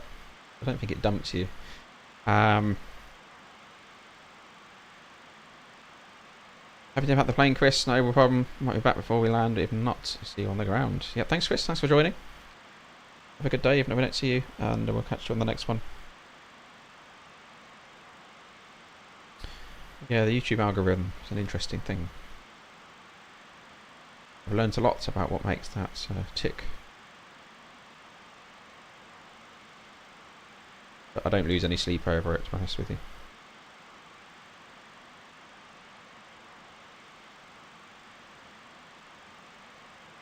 Be yourself, make your own stuff. Amsterdam radar, jet time 319, flight level 360. Jet time 319, Amsterdam radar contact. Good time.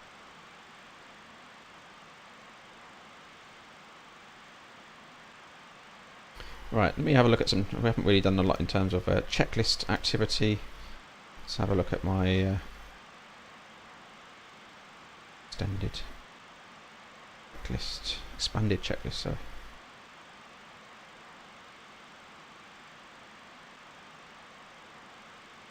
Which I kind of ignored and started using Winky. Wasn't as long as my extensive lists I have here, pages and pages of PDF. I don't think we'd ever have taken off if I went for this lot.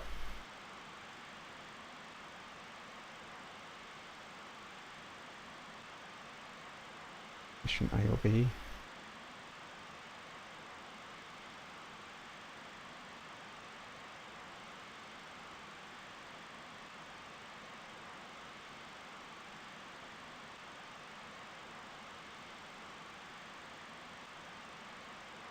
Auto brakes should be off, absolutely off.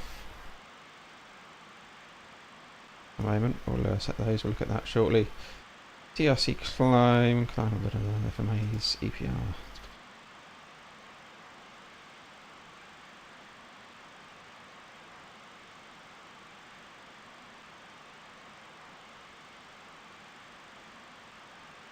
Oh yes, we need to do our pressure for Heathrow, landing elevation, sorry. So Heathrow is about 270 feet, isn't it? Radar 125.1. That's in. Contact Bremen radar 125.1, KLM11 Bravo. And we need to do our millibars.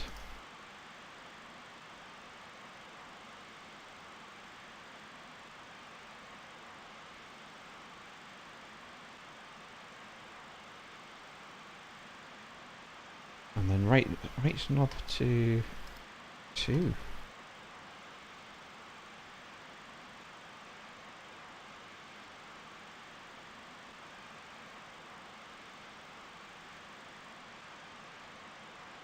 Limits. Which gives about 500 feet per minute. Standard setting. Get some weather for Heathrow. I can probably put it up on my fly pad actually. So at the moment we're 1028. I'm not too far away from Heathrow, so I'm kind of, in terms of weather conditions, I can concur. We're going to be decent for landing.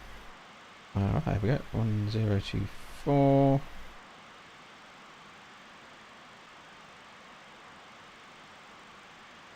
Too late for landing.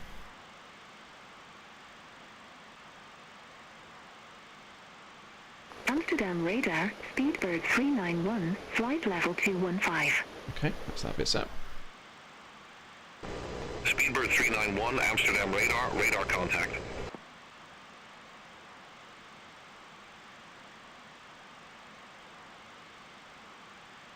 So descent pressurization set, windshield, anti-ice, anti-shield, fog, anti-fog.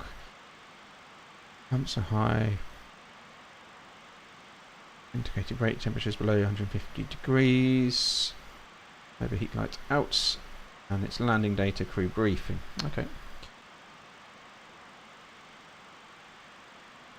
Nothing too scary there.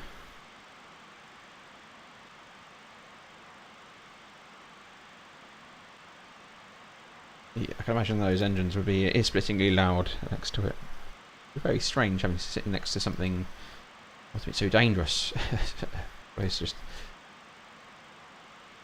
suction just outside your window. That's just occurring.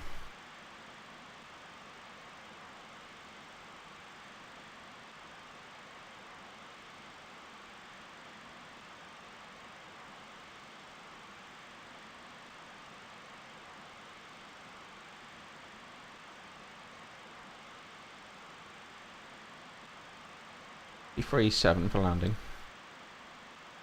A bit of landing performance, shall we? 1327 left, 1028. Outside temperature there, one moment. Speedbird 391, contact London control 118.475. 14. Correct. Contact London control 118.475. Currently no cloud. 391.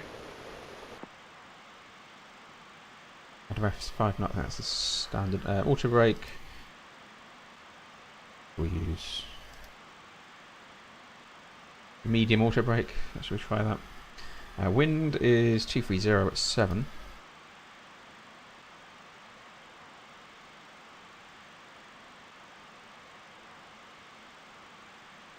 There we need, does look sensible. Reverse, we'll throw reverse in. And landing weight 53.7 tons. Right. Calculates.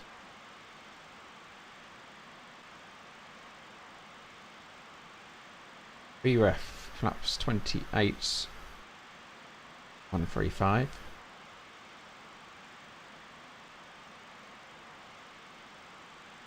Good to compare this to our little takeoff data, landing data. Right, landing weight 50 went to 54. 28 135. Here we go. Around 145. I think we have 150. Okay. Interesting. So in terms of red button, there we go.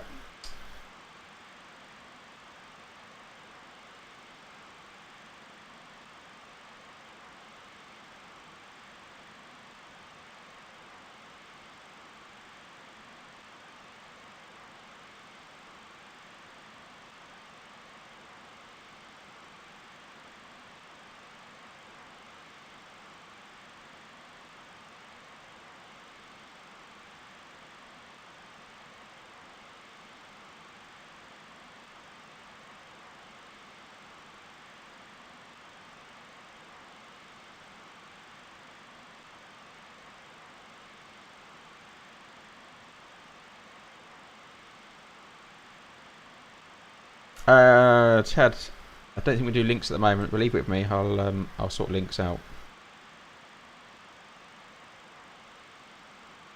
Or just be vigilant on things that shouldn't be linked. Yeah, useful content and videos, not a problem.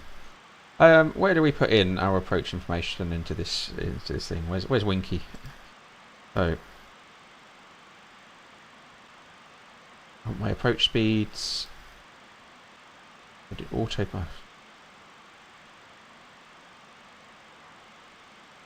Approach for. Actually, so it's going. That's based on 54.9. 10915. So we need to put 10915 in here, wouldn't we? Put that with our chart. Was it 27269? All right.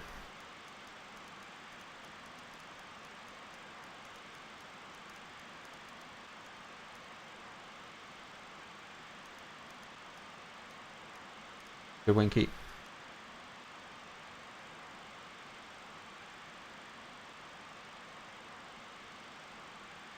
So it's 28134. If I went, would I manually have to boost that to 135? It's what it wants. No.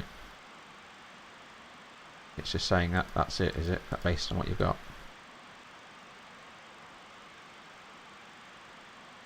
The gross weight's a little bit higher. I have to program it. Yeah. Okay.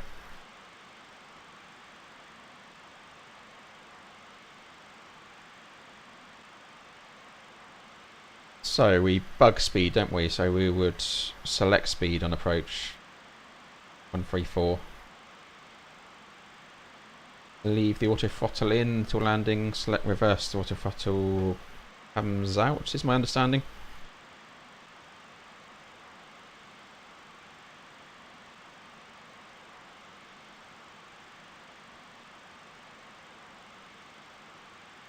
Yeah, manual speed. Okay.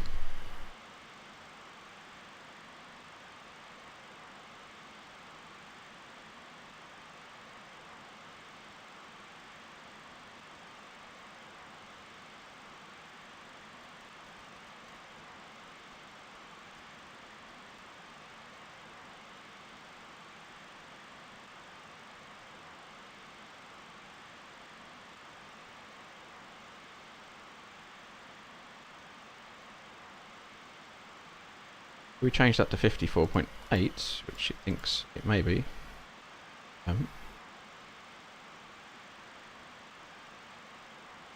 36, that gets 134.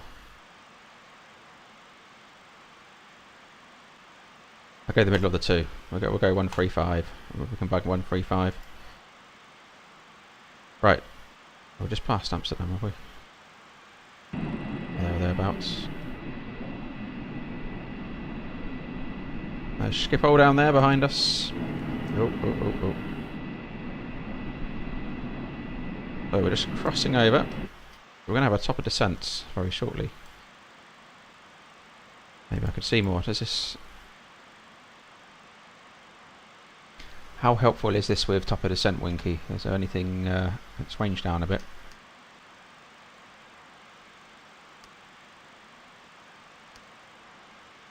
Right, let's get all these airports off there, right? 250 at Logan.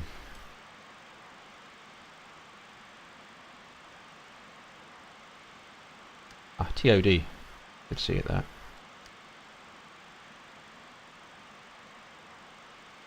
$80 miles away. The 250 at Logan. Let's just bring up my charts. I can get that. There we go.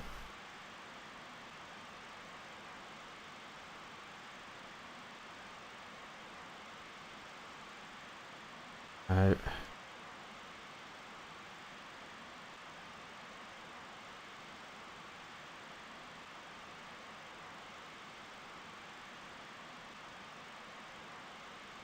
Come on, that's not playing.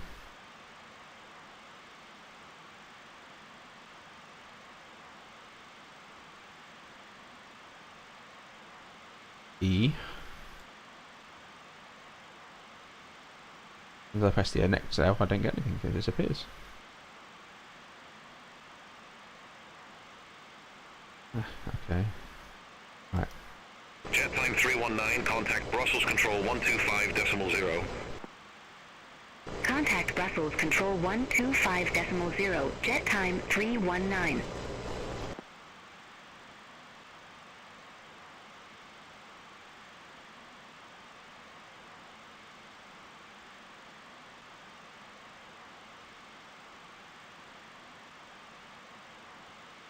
What I want to do.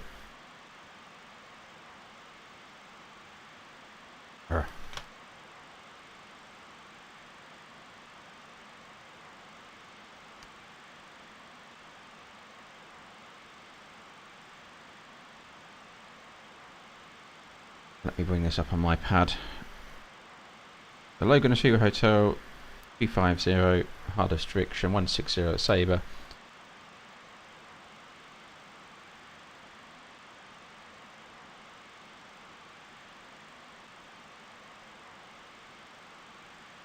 Our descent works, excellent.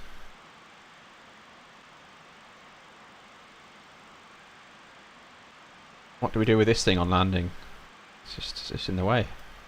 But this whole two-handed yoke, you only ever see someone use one hand on the throttle. They only ever use one hand, don't they? It's, one thing though I do like about it, and because we don't need it in the Airbus really, because it's the trimming. So when you fly an aircraft that you need to trim the little the flick switches on the yoke. That's something that's the only thing I miss.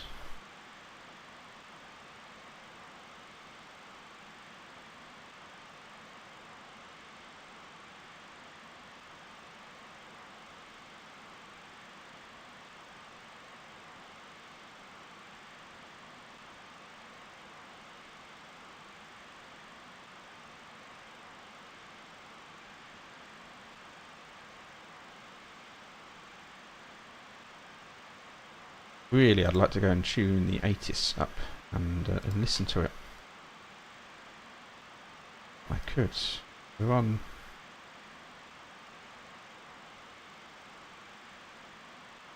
I think there's an option at the moment.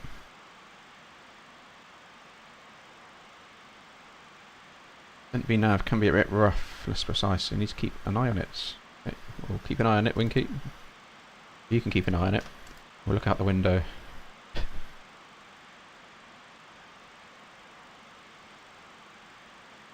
I suppose we're not going to get things like transition we need to watch, getting our speed back.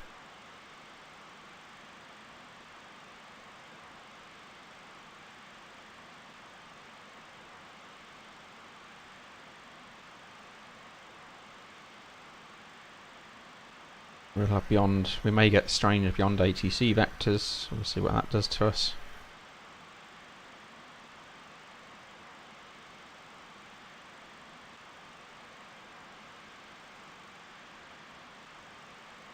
Look at the impacts of traffic and in-build to Heathrow, and a steady level aircraft as well.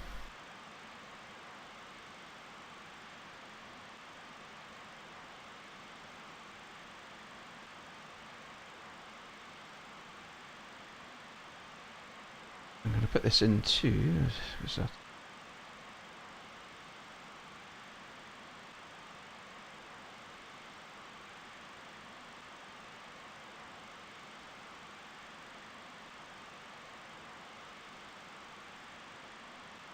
into below mode, ready for our descent.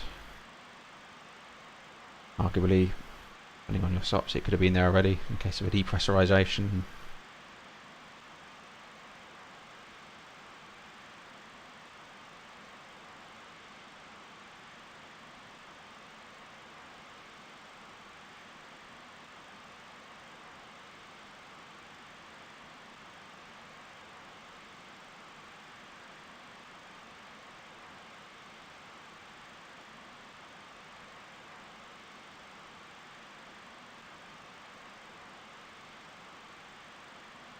Can you bug the altitude before top of descent and it will pick up at top of descent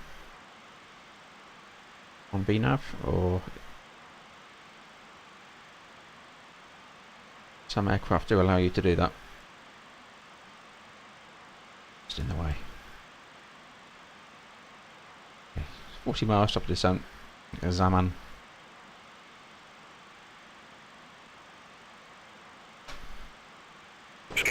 1507, Amsterdam radar, expect Loga 2 Hotel, runway 27 left. Expect Logan 2 Hotel, runway 27 left, Scandinavian 1507, thank you.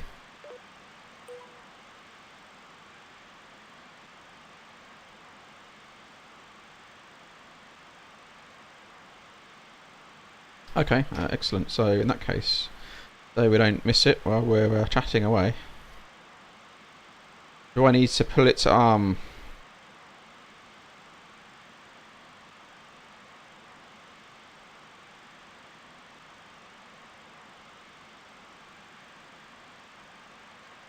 Armed anyway. I think I got auto arm set.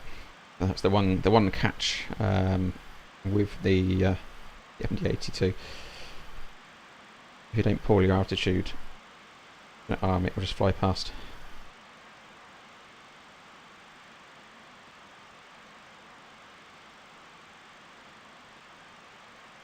I think I've got always arm on. Yeah, because it's in our armed window. That's 250.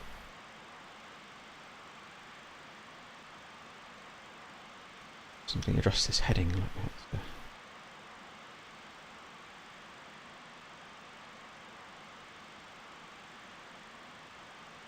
Every day is a school day, they say. So our auto brakes. So for, I did say medium. Let me use my binding. Medium. Like that. I need to have something else set before I can do that, I think.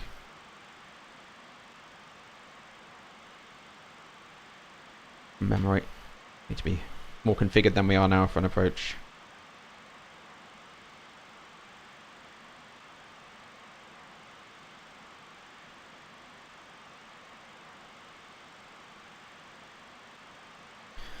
Coast of England coming up ahead of us on the nose.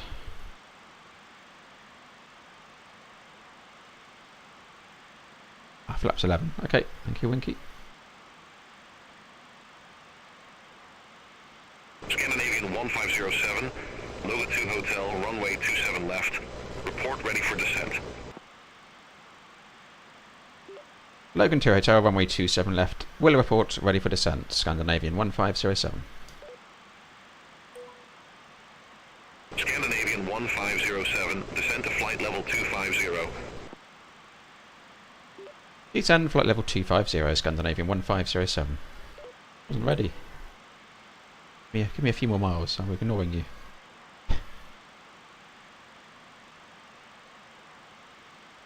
Got a very fuel thirsty aircraft here and I need to maximise my efficiency.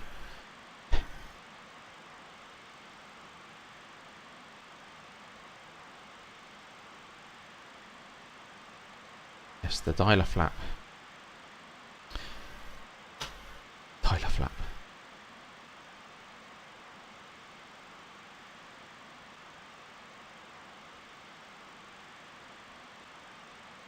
So dialer flap, in terms of a reset, we're going to flaps 28 for landing, yeah? Is that?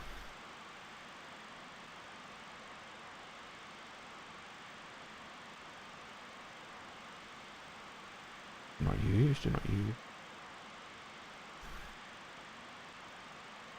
Well, I'll just leave that in 0, because we're coming all the way down here, so that's not relevant, is it? Perhaps takeoff. Just a 0, yeah, that kind of makes sense.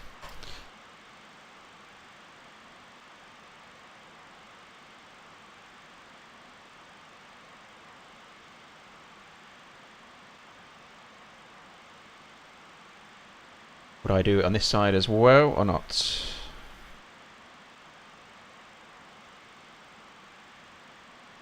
Alright, we're approaching the top of descent. Amazing things to happen.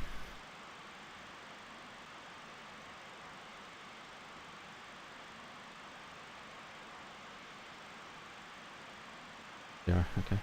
All the way back setting.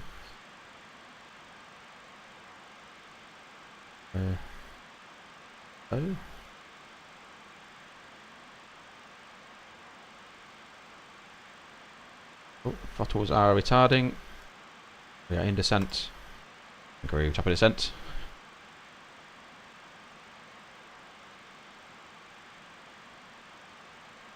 Take off trim only. Okay, yeah.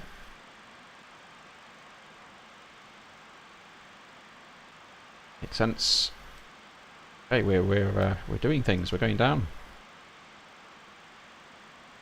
Still got plenty of fuel. Fuel is good. 1507, contact London Control 118.475.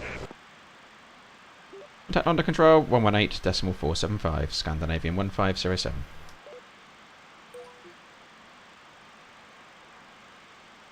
Under control, hello, Scandinavian 1507's in the descent to flight level 250. Aircraft calling. Say call sign. Scandinavian 1507. Scandinavian 1507, London Control, radar contact. Alaric, good morning to you. Just in time for our arrival into London Heathrow in the MD-82. We've made it this far. We've made it this far. Things are. We've got Winky in chat, who's helping us out a great deal. Learning a lot from Winky, who's had a good play with this aircraft already.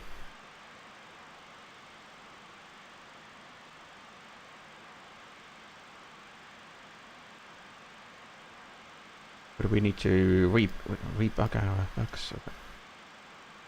135.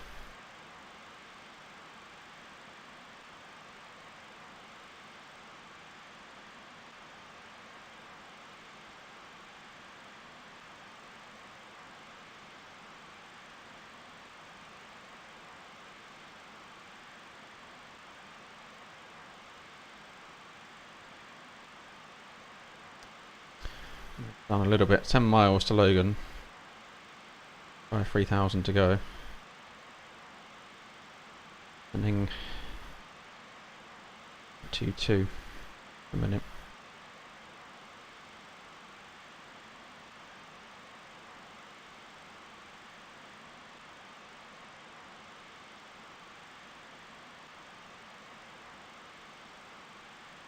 So nav track, VNav descent. 250 armed.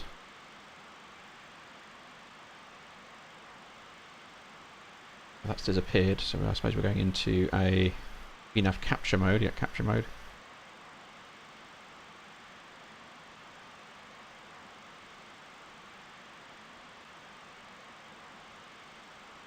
As we left this, we should have been in cruise, shouldn't we?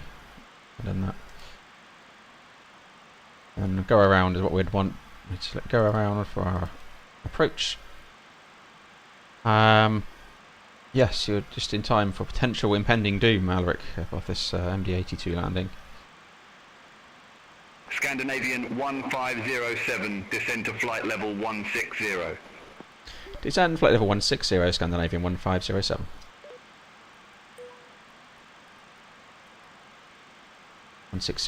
Armed. VNav level, so we need to kick that back in. VNav descent. There you go.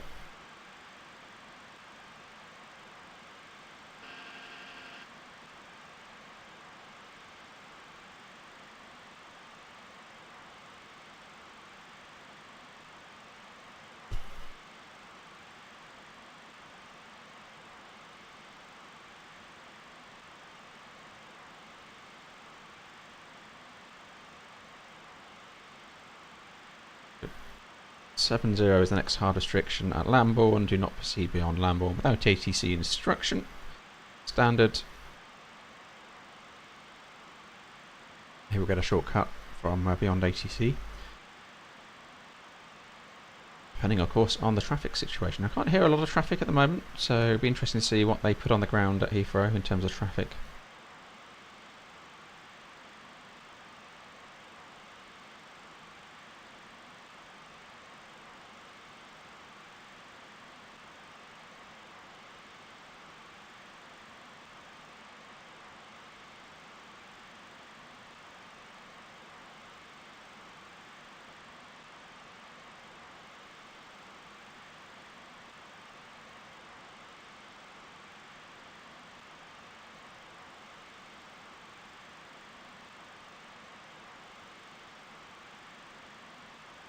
1095, cross checks 269 inbound course, 2500 is the platform altitude. Go around is climb straight ahead when passing 1080 feet. 0 DME on the India Lima Lima, whichever's later. It's a climbing left turn on track 147 to 2000, and when passing 6 miles from London, VOR climb without delay to 3000, then as directed. Kind of 3-degree glide slope. Do we have to pump in our minimums anywhere? Where do we pump in minimums?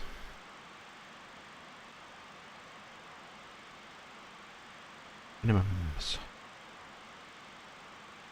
Where do minimums go?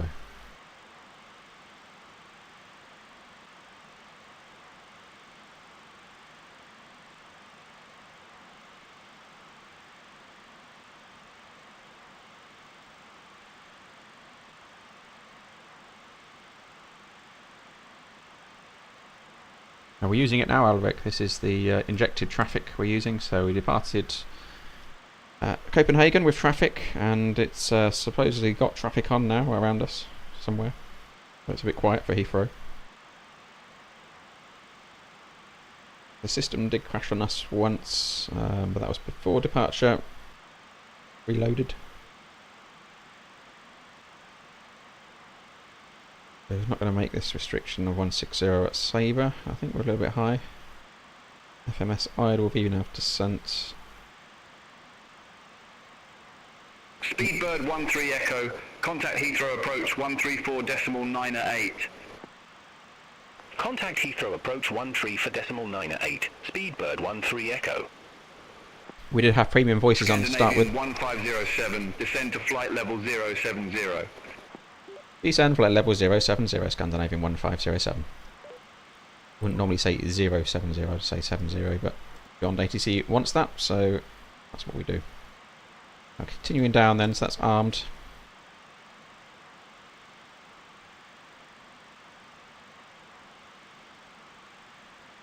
That restriction is at Lambourne.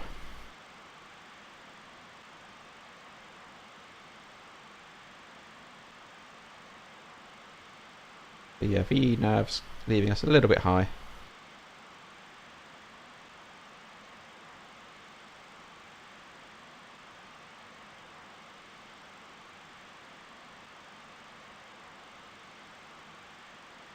I think 1028, we'll see what pressure they give us, that's what I'm expecting. Transition.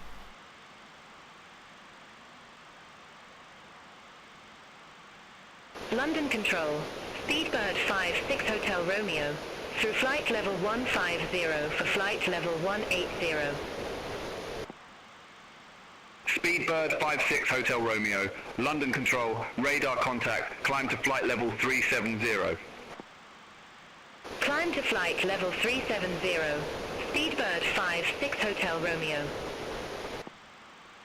There is a density setting you can use. London Control, Speedbird 26 Echo Heavy, through flight level 147 for flight level 170. It's at 5 at the moment, which is the recommended. Echo Heavy, London Control identified, climb to flight level 340. Climb to flight level 340, Speedbird 26 Echo There's Heavy. a bit of stutter. Stuttering, stutter, stutter.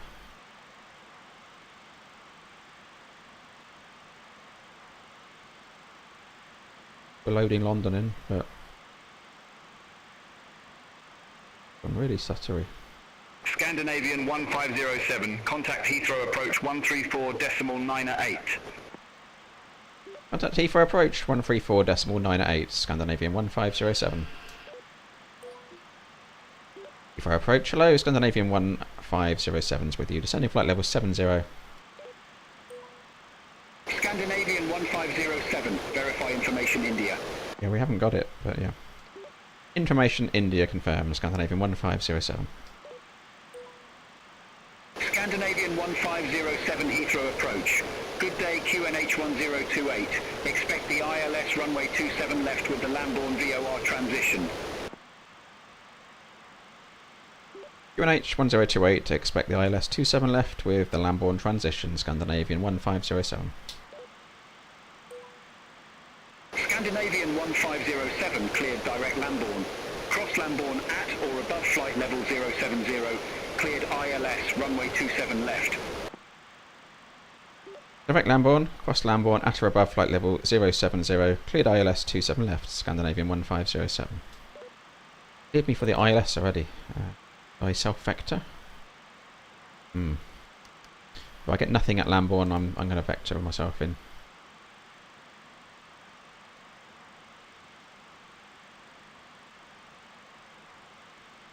I think where you have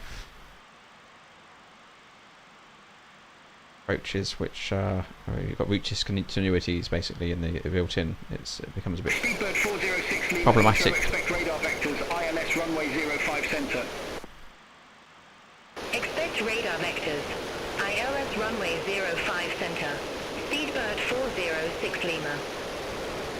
Where's 05 center?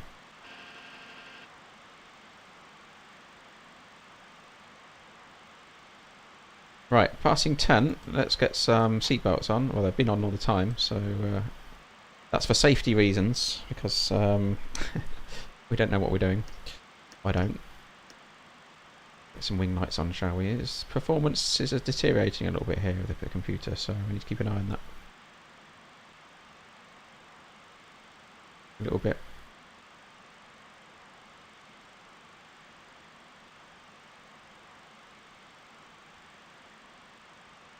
Struggling along a little bit here.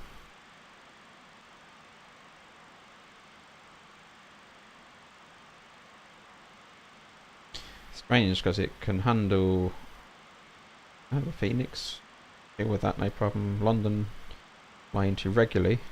So the two different things we've got here is an MD-82 or it's the Beyondatc.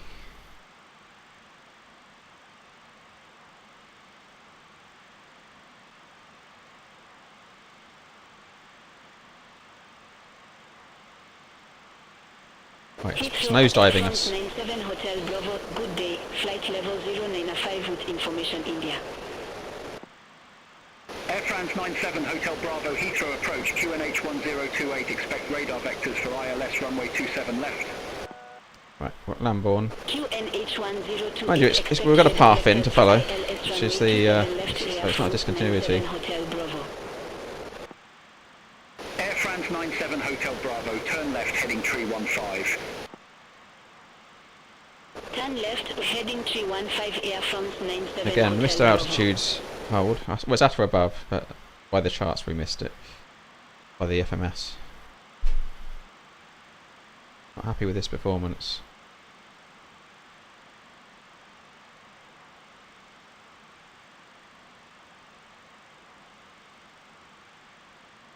I go into the settings. Yes.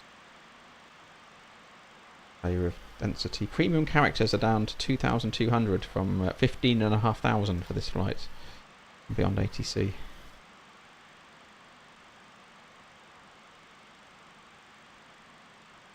This Dustry on approach, we may have to dump Beyondatc. Which we inject it on landing. Beeline 2 Alpha Hotel, 3,200 feet with information India. Beeline 2 Alpha Hotel Heathrow approach, QNH 1028, expect radar vectors for ILS runway 27 right. QNH 1028, expect radar vectors to do with some for descent. ILS runway 27 right. Beeline 2 Alpha Hotel. Beeline 2 Alpha Hotel. Right, turn I'm right descending heading myself. 015, vectors for the approach. Expect further clearance in about 139 miles. Turn right heading 015. Beeline 2 Alpha Hotel. Beeline 2 Alpha Hotel, 24 miles from CF27R, turn right heading 010, maintain 2,500 Yeah, this is not an feet acceptable. established, cleared Not. Let's just see if that clears it though. Hasn't cleared it. Cleared it.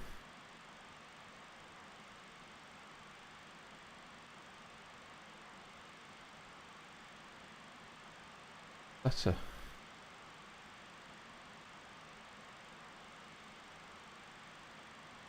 Surely that's not the MD-80.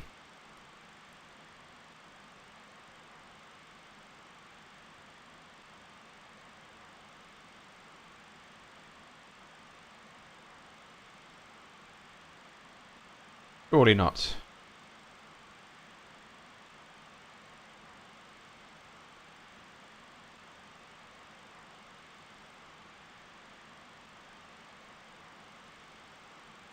A lot has changed either. I mean, I've been flying in here with a Phoenix perfectly. Been fine. In these frames.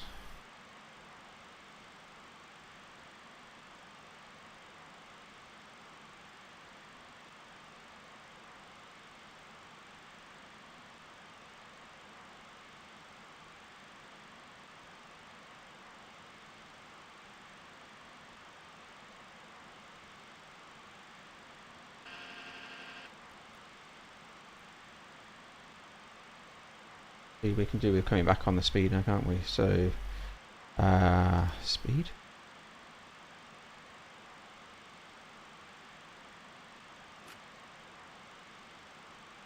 It's almost unflyable, unfortunately. Getting a bit silly.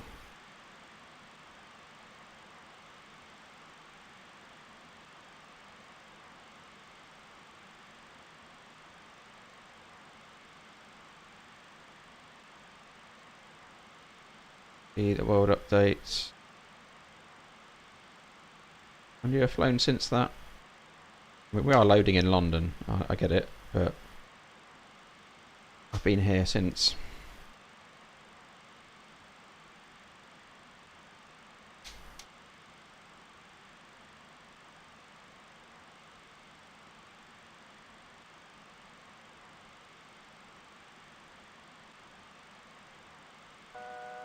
Taking us down to 2,000 there. That split altitude key for selecting hundreds, I need to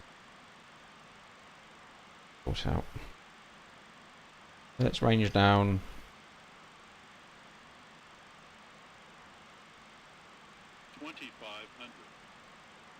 Turning in ILS mode. We're very fast, aren't we? So we're not getting the speed back.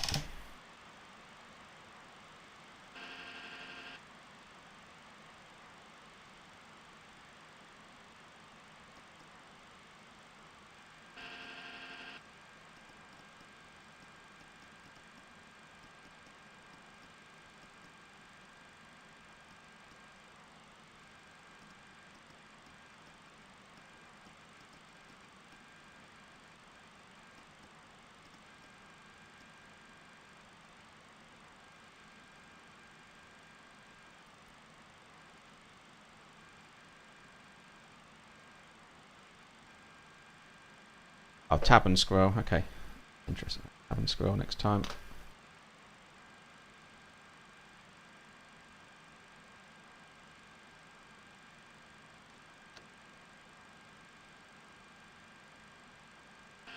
Slats extended. Go too early. Right, spoilers. Okay, now the speed's coming back.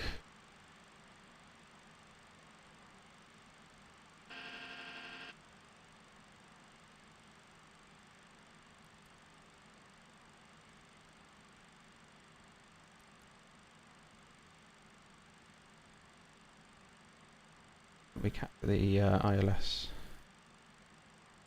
Right, water brakes. Medium.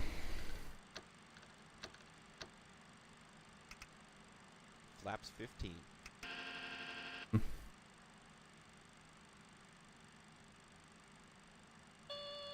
Flaps 28.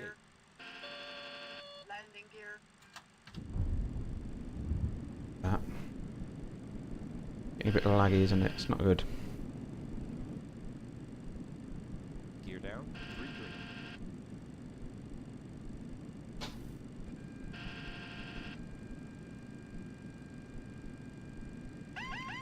Autopilot.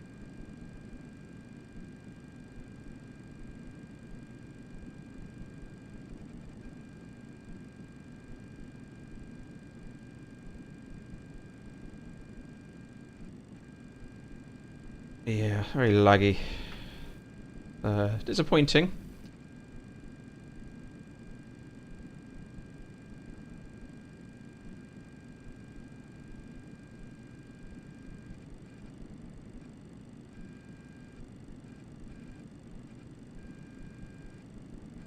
do some testing with that to see what's causing the impact on performance.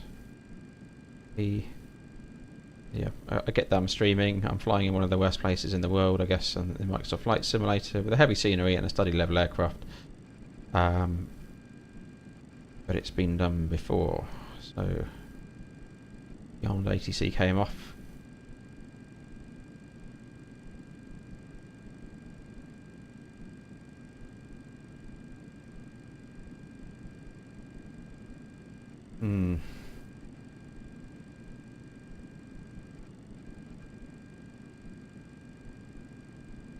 Picked up the localizer either, so a bit of a problem there.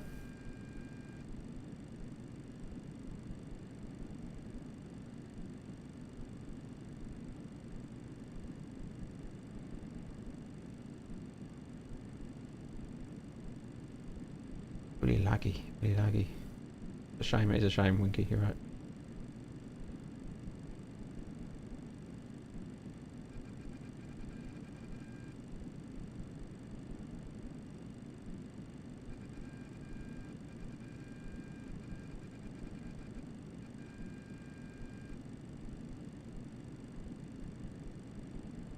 He's looking alright, gears down. Nice long runway.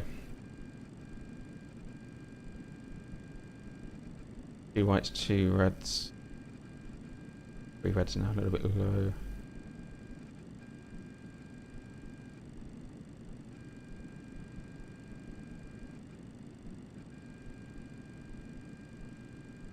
Do some testing on this. I don't cache anything, so 1095. Is that my bad? Okay. I'll cross-check that. That's yep. You're right. I'm looking at it now on my MCDU and not the MCDU, FMS, and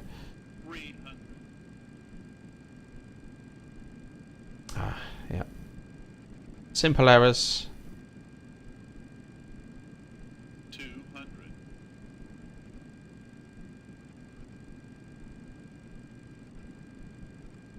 Going for survival rather than finesse. 100.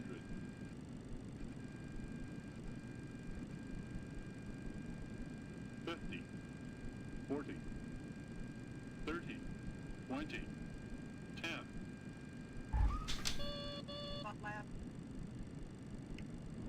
Two in reverse.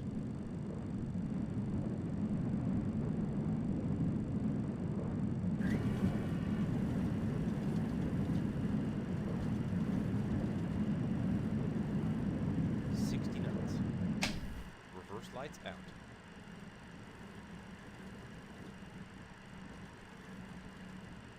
All laggy on the runway.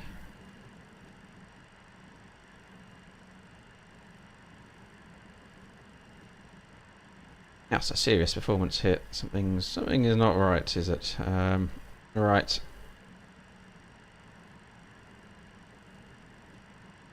Something is not as it should be. Everything's up to date. There's something chewing up resource somewhere. Alright, clear left side.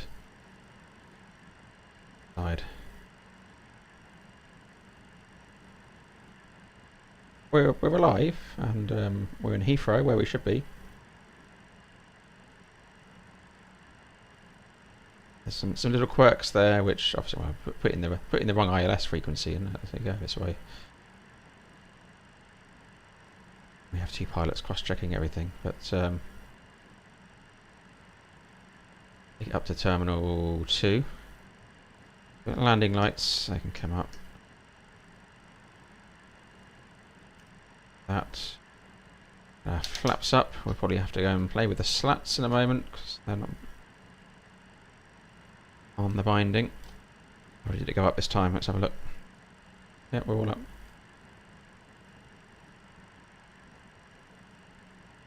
Master cautions. Yeah. In those.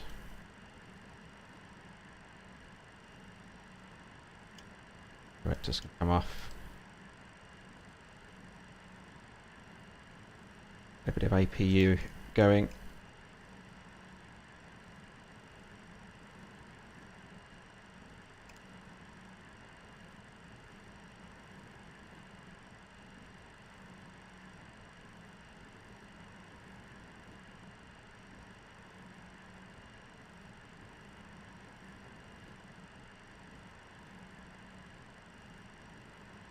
Beyond ATC traffic was good in Copenhagen. That was, it added immersion. I'm going to do some testing with this. I'm going to bring the Phoenix in, and I've been doing FATO practice, engine failure on takeoff with the Phoenix here. It's fine. Yeah, it's definitely. It's not the MD82. I wouldn't have thought.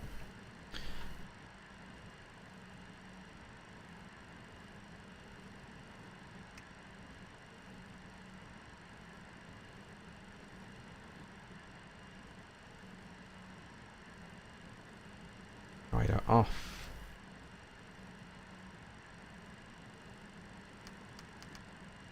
Standby. And we didn't select local pressure either, did we? That's another bad.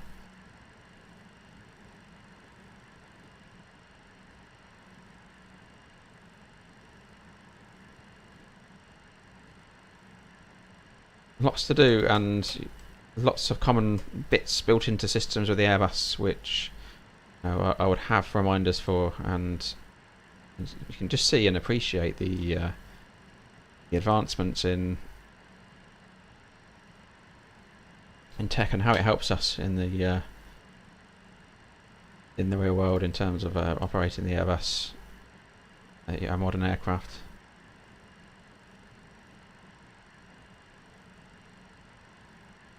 You know, there's a few things we didn't do there. I had the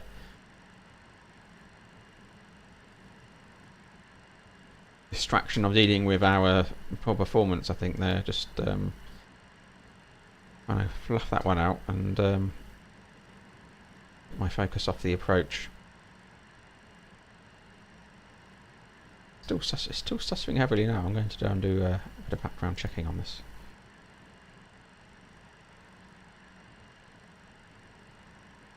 Go in here on the left.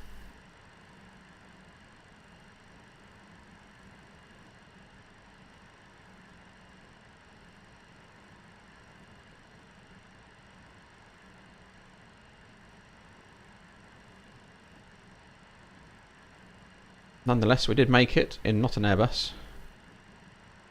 It was enjoyable. It was enjoyable. Shame about the performance there at the end.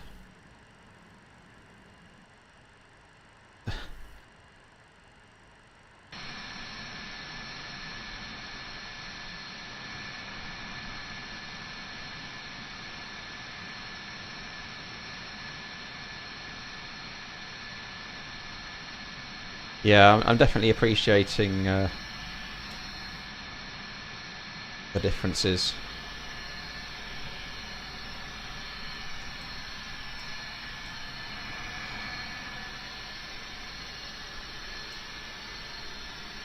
I kind of feel like I've been doing a bit of GA flying today almost. It's not, you know, some of the tech is not far off in terms of instrument-wise. Interesting. So right, we'll get the so APU's on.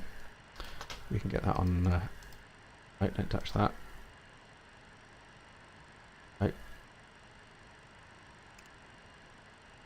Get that on live.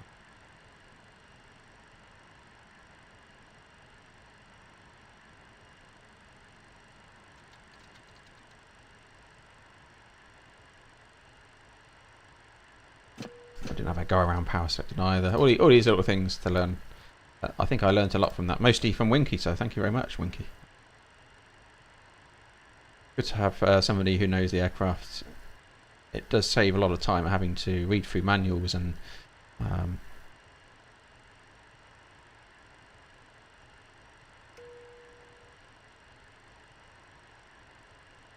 go through all those bits and pieces.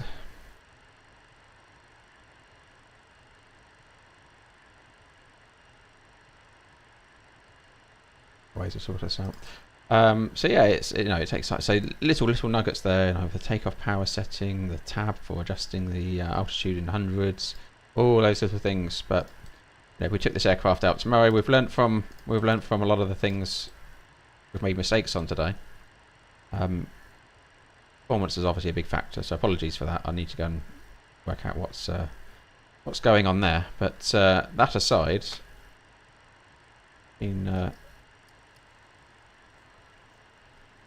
pretty good actually from a learning point of view. So passengers are they all up, time to come off, getting things connected so you can disembark shortly. Excellent. Didn't do the replay there, but it wouldn't have been a very nice replay because it would have been laggy. So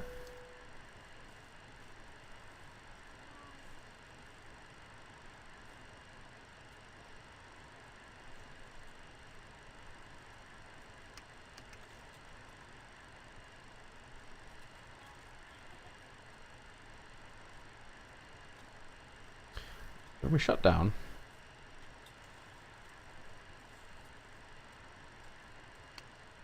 thumbs off now. Just trying to apply some of the Airbus logic to what I would normally do in with a turnaround state. Drop the tail stairs, he says. Right.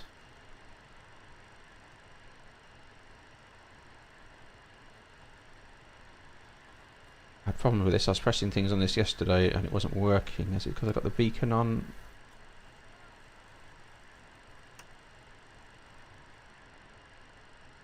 Ah. Go. Aft stair.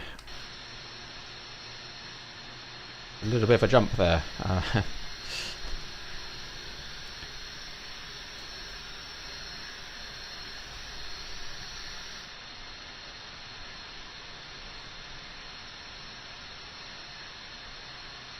A bit of a jump. Is it supposed to be like that in the real world? Would it? I don't know. I have never been out the tail stairs of one, but a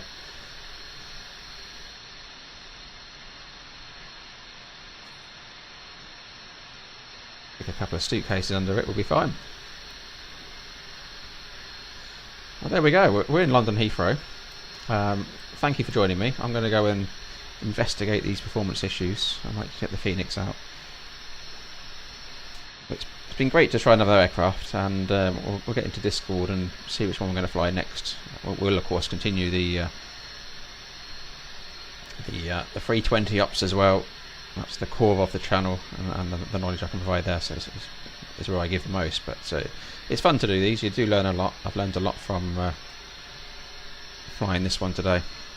And thank you, Winky, for all your input there. So somebody who's obviously spent a bit of time flying the aircraft. It's great. Auxiliary hydraulics running? Probably not, no. There we go.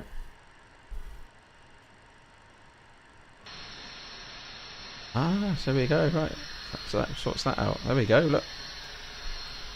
Now we've learnt something else.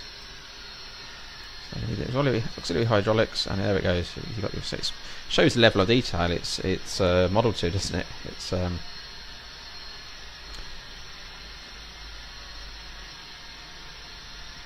yeah, all these little bits.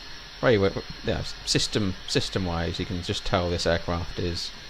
We've scratched the surface of it today, I guess, but if you're doing failures and things on this, it's all in there. There's loads to it. You only have to look at the size of the manual. That's documentation supplied with it to realise that. So there's many weeks and months and years of study if someone wants to become an MD82 pilot inside the simulator. So do check it out. It's I know it's one of the more pricey ones, but I think it's a good buy. I would. No, I'm pleased with that as an investment, if you like, in the sim. I do like a good study level aircraft. Will I do another stream today, Organ? I won't rule one out. It'll be later in the day, evening if I did. But yeah, got a few things to sort out today, so we'll see. But we'll try and get another one in. Maybe Wednesday as well. Might be a stream. Might be a good day for stream, or one of the evenings this week as well. So. I'll try and get a few more in now. I've got the recurrent training out the way. I am back in the air on Monday in the real world. Not in an MD82, thank goodness. But in the Airbus. Thank you, Winky, and thank you to everyone else for joining, and we'll catch you on the next one soon. Enjoy the rest of your Sunday. Take care.